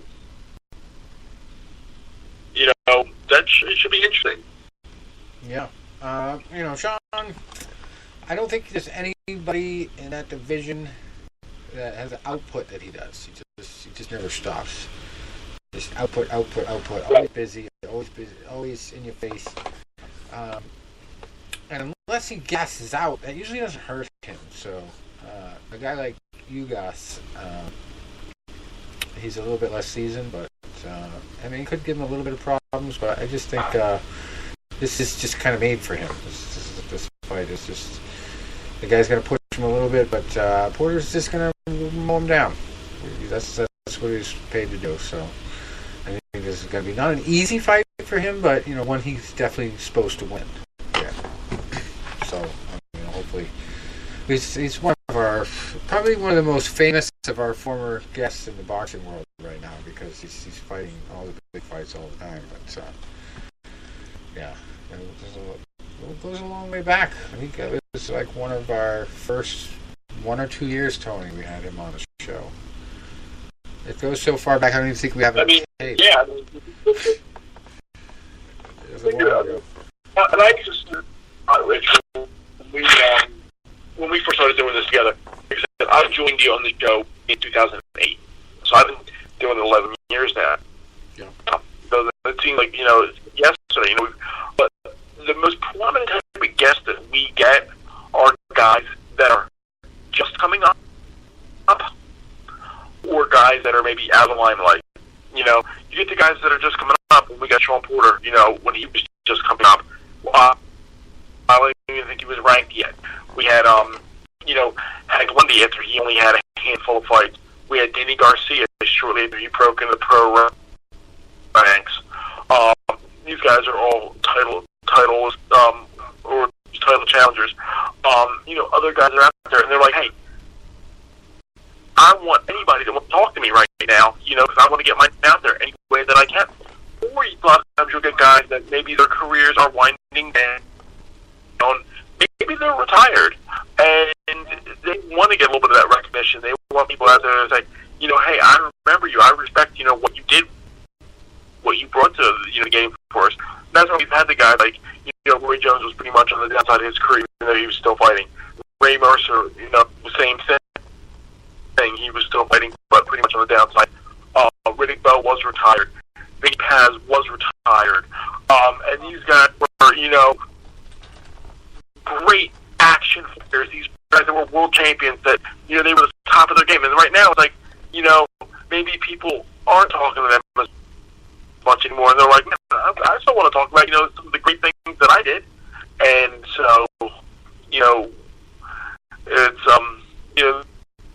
those are a lot of the prevalent, we've got either on the way up or maybe when they're out of the limelight.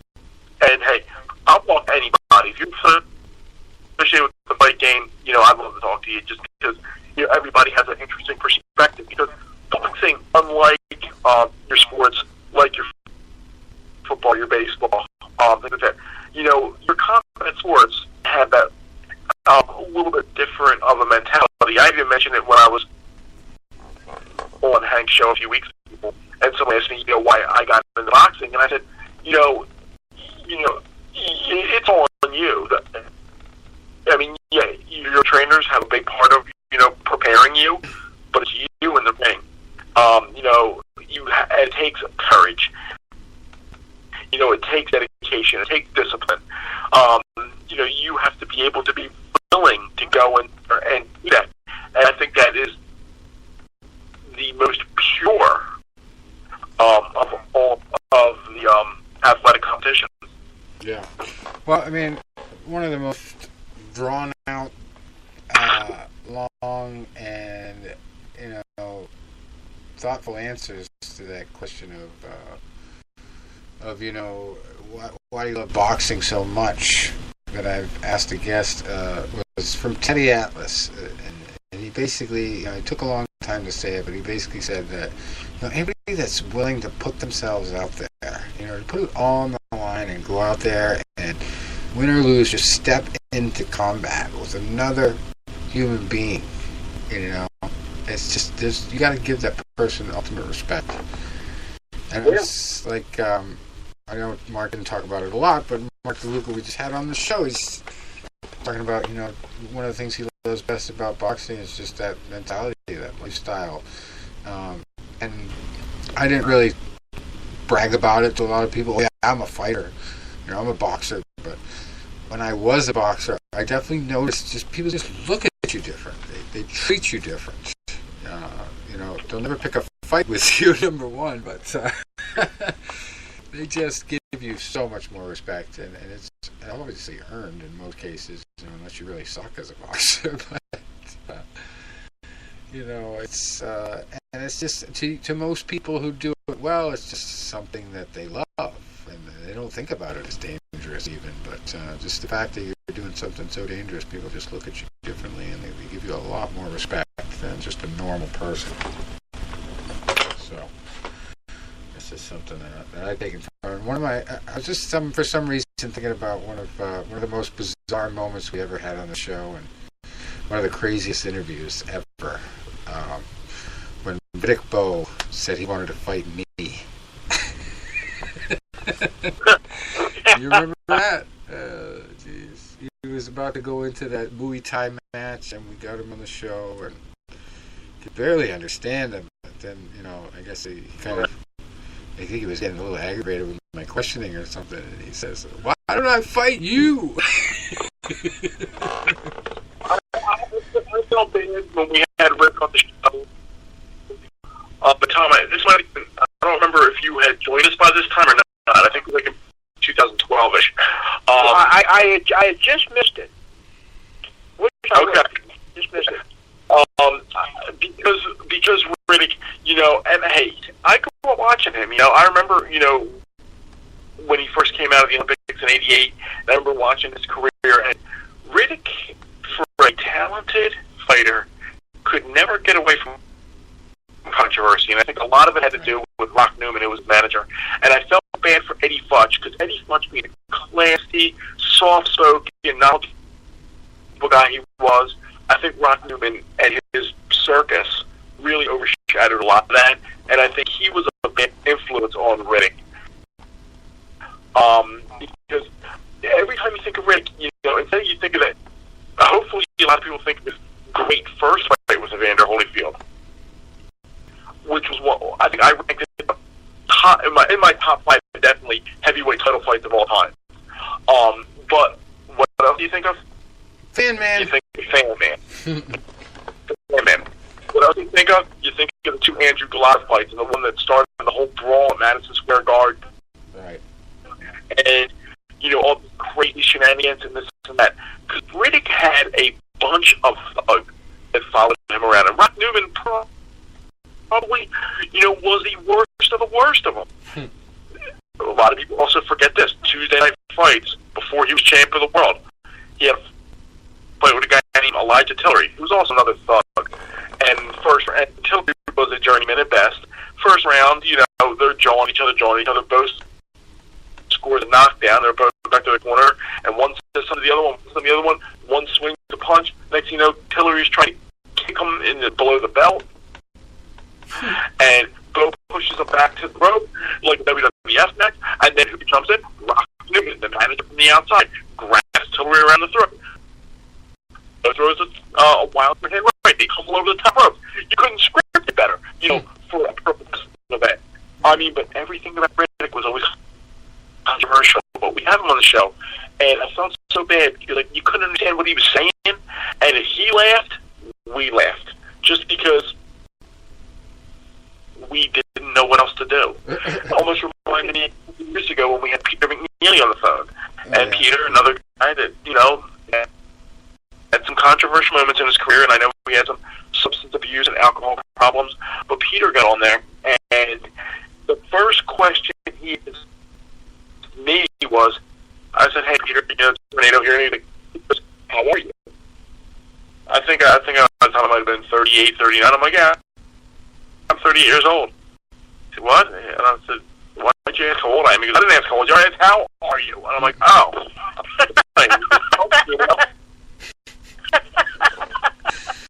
Yeah, he got better as time went on, but yeah, he did. But Riddick, that was a hard interview, Yeah. And then you have in the following week, you had Roy Jones on the phone, and Roy was crystal clear. Fast talker. One of the best things. Yeah. One of my favorite stories from him was when I asked him about his first fight, and he talked about the very first fight ever, when he was a kid. Not boxing match. He talked about his first fight, and it was a good story. But yeah, unfortunately, I know sometimes when you get somebody on the air that you've never talked to, especially for me, because I know sometimes you'll talk to these guys as you're setting these up, so you'll have some communications with them. There are some guys that maybe I had talked to before, or had met at a various event, Vinny Patty and one of them, or some guys I know from Philadelphia. So I had a little bit of an icebreaker to start. But with two I remember, which is funny because they were in the revivals, was the way I broke the ice with Roy Jones and the way I broke the ice with Antonio Tarver. When Jones got on the phone, I said, I have a question for you, and he said, yeah. I said, Roy, because it was in 2012, and they were right either before or maybe even during the Summer Olympics, and that's boxing in the Olympics had really fallen on hard times, and interest had waned pretty bad. And I said, Roy, unfortunately, I got to blame this on you. I said, if you would have just knocked that Korean boy out, they never would. And whatever. And he had a bit of genuine laugh at it. I was like, all you had to do was knock the boy out, and we never would have had any of this nonsense. When we got Antonio on the phone, and I said, I want to ask the first question. And you're like, okay, yeah. I'm like, Antonio, he's like, yeah. You got any excuses tonight? And he laughed right there, and I'm like, you know what? We broke the ice. We had a great interview with him. I saw Anthony with a fight card about 2 years ago, and I went up to greet him and shake his hand and get a photo. And I said, we interviewed you about a year ago, and I said, I'm the guy that started the interview off. You got any excuses tonight? He goes, I remember you guys. I'll tell you, I think you could probably guess my least favorite interview, and I can guess yours. Wes Sims. I know we both hated that one, but you hated him worse, I think.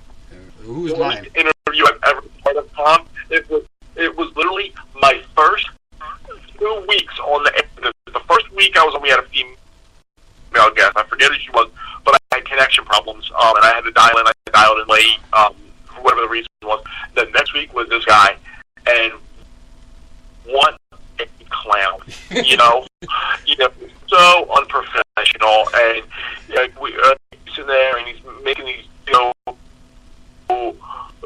little bit of an echo, and he's like, hello, hello, hello, hello. I mean, it's 11 years later, and I remember, how bad it was.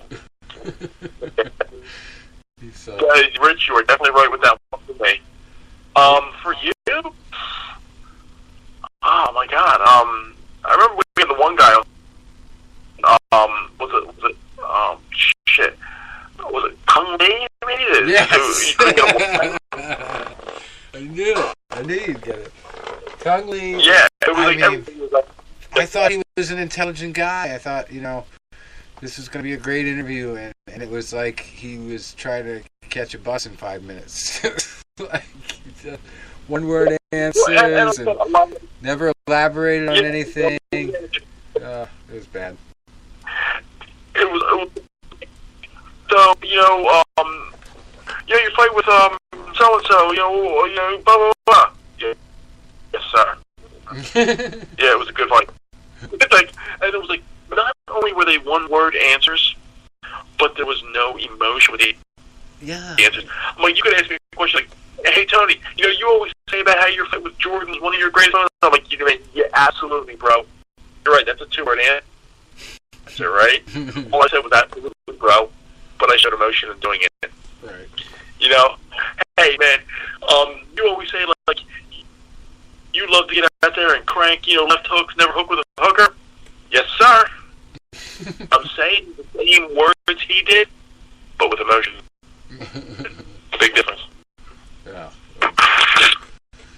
Yeah, I don't think he ever made it into any of the good TV broadcasting gigs because of that. Yeah. But anyway, we gotta just run through the rest of this schedule here for boxing. We got a couple more fights to mention, and I think we're gonna call it a night. Since I got a long day tomorrow, but we're going down a lot of memory lanes tonight. Good stuff. Just talking about all that Massachusetts stuff got me in a good mood. O'Malley's. I'll never forget that place. The basement gym.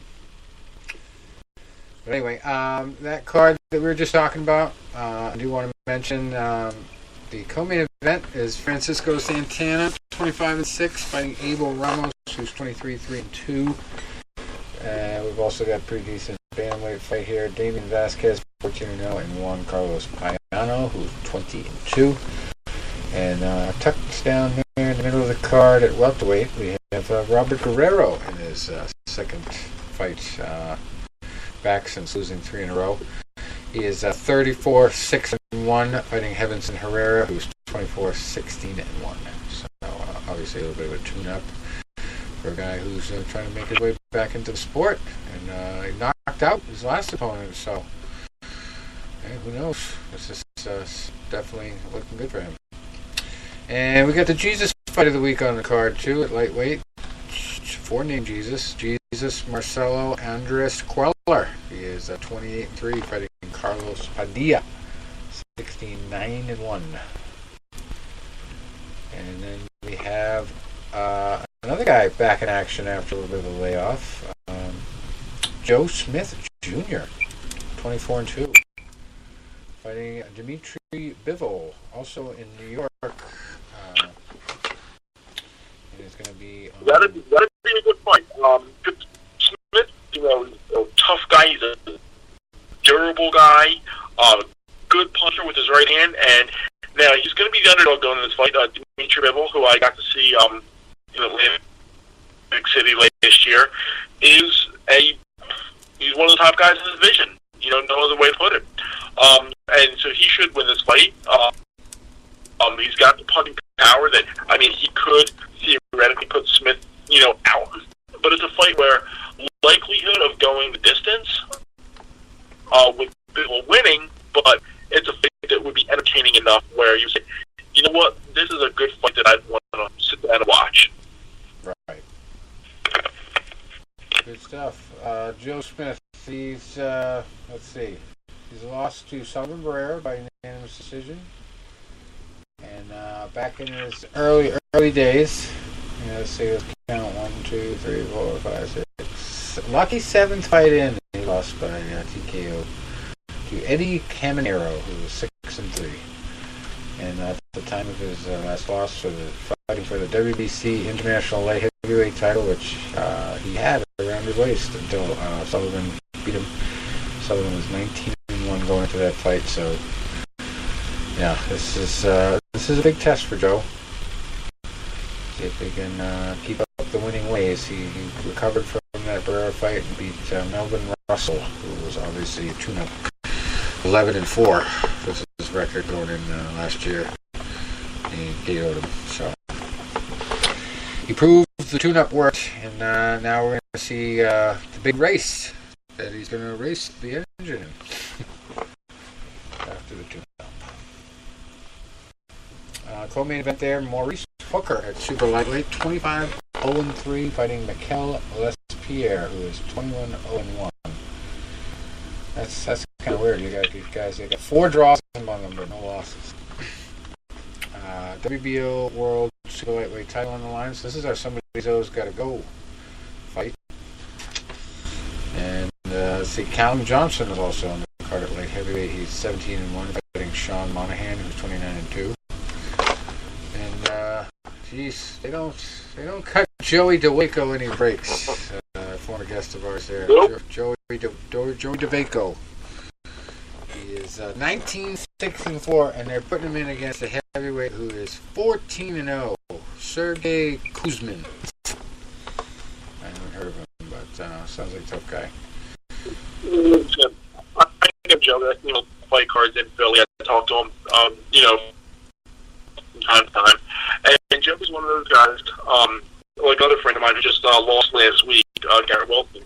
But this guy, you know what? Put me in, and I know that maybe about a year ago, somebody on Facebook, a manager of a fighter, was really ripping Joe for no reason, and an undefeated fighter, and Joe was like, you know what? And the manager, talking shit, not the fighter, the manager. My boy would knock you out in 1 round, or whatever. You're not, because I guess something happened where a full fight got pulled out, and Joe's like, hey, I'll fight, and he goes, we can knock you out in 1 round. And Joe's like, well, you know what? Sign the contract. I'll put up my entire purse that you don't take me out in 1 round. I mean, other the guy would go, you're not on our level, whatever. But the manager was talking a lot of shit, but never made the fight happen. Oh, he's a tough guy. He's a fighter's fighter. He's a fighter's fighter. And you look at him, he's a short guy. He's like 5'8"ish. He's around 235, 240 pounds. He's a big, stocky, thick-chested, short-armed guy. But you ever watch him? He can out-jab taller fighters. He's got good power, especially with his left hook. And he's the guy that won't duck anybody. I mean, he's a fighter's fighter. Yes, he is. And the final fight we'll talk about from that card, middleweight Yamaguchi Falco, who is 16-0, fighting Paul Mendez, who's got 20 wins, 3 losses, and 2 draws.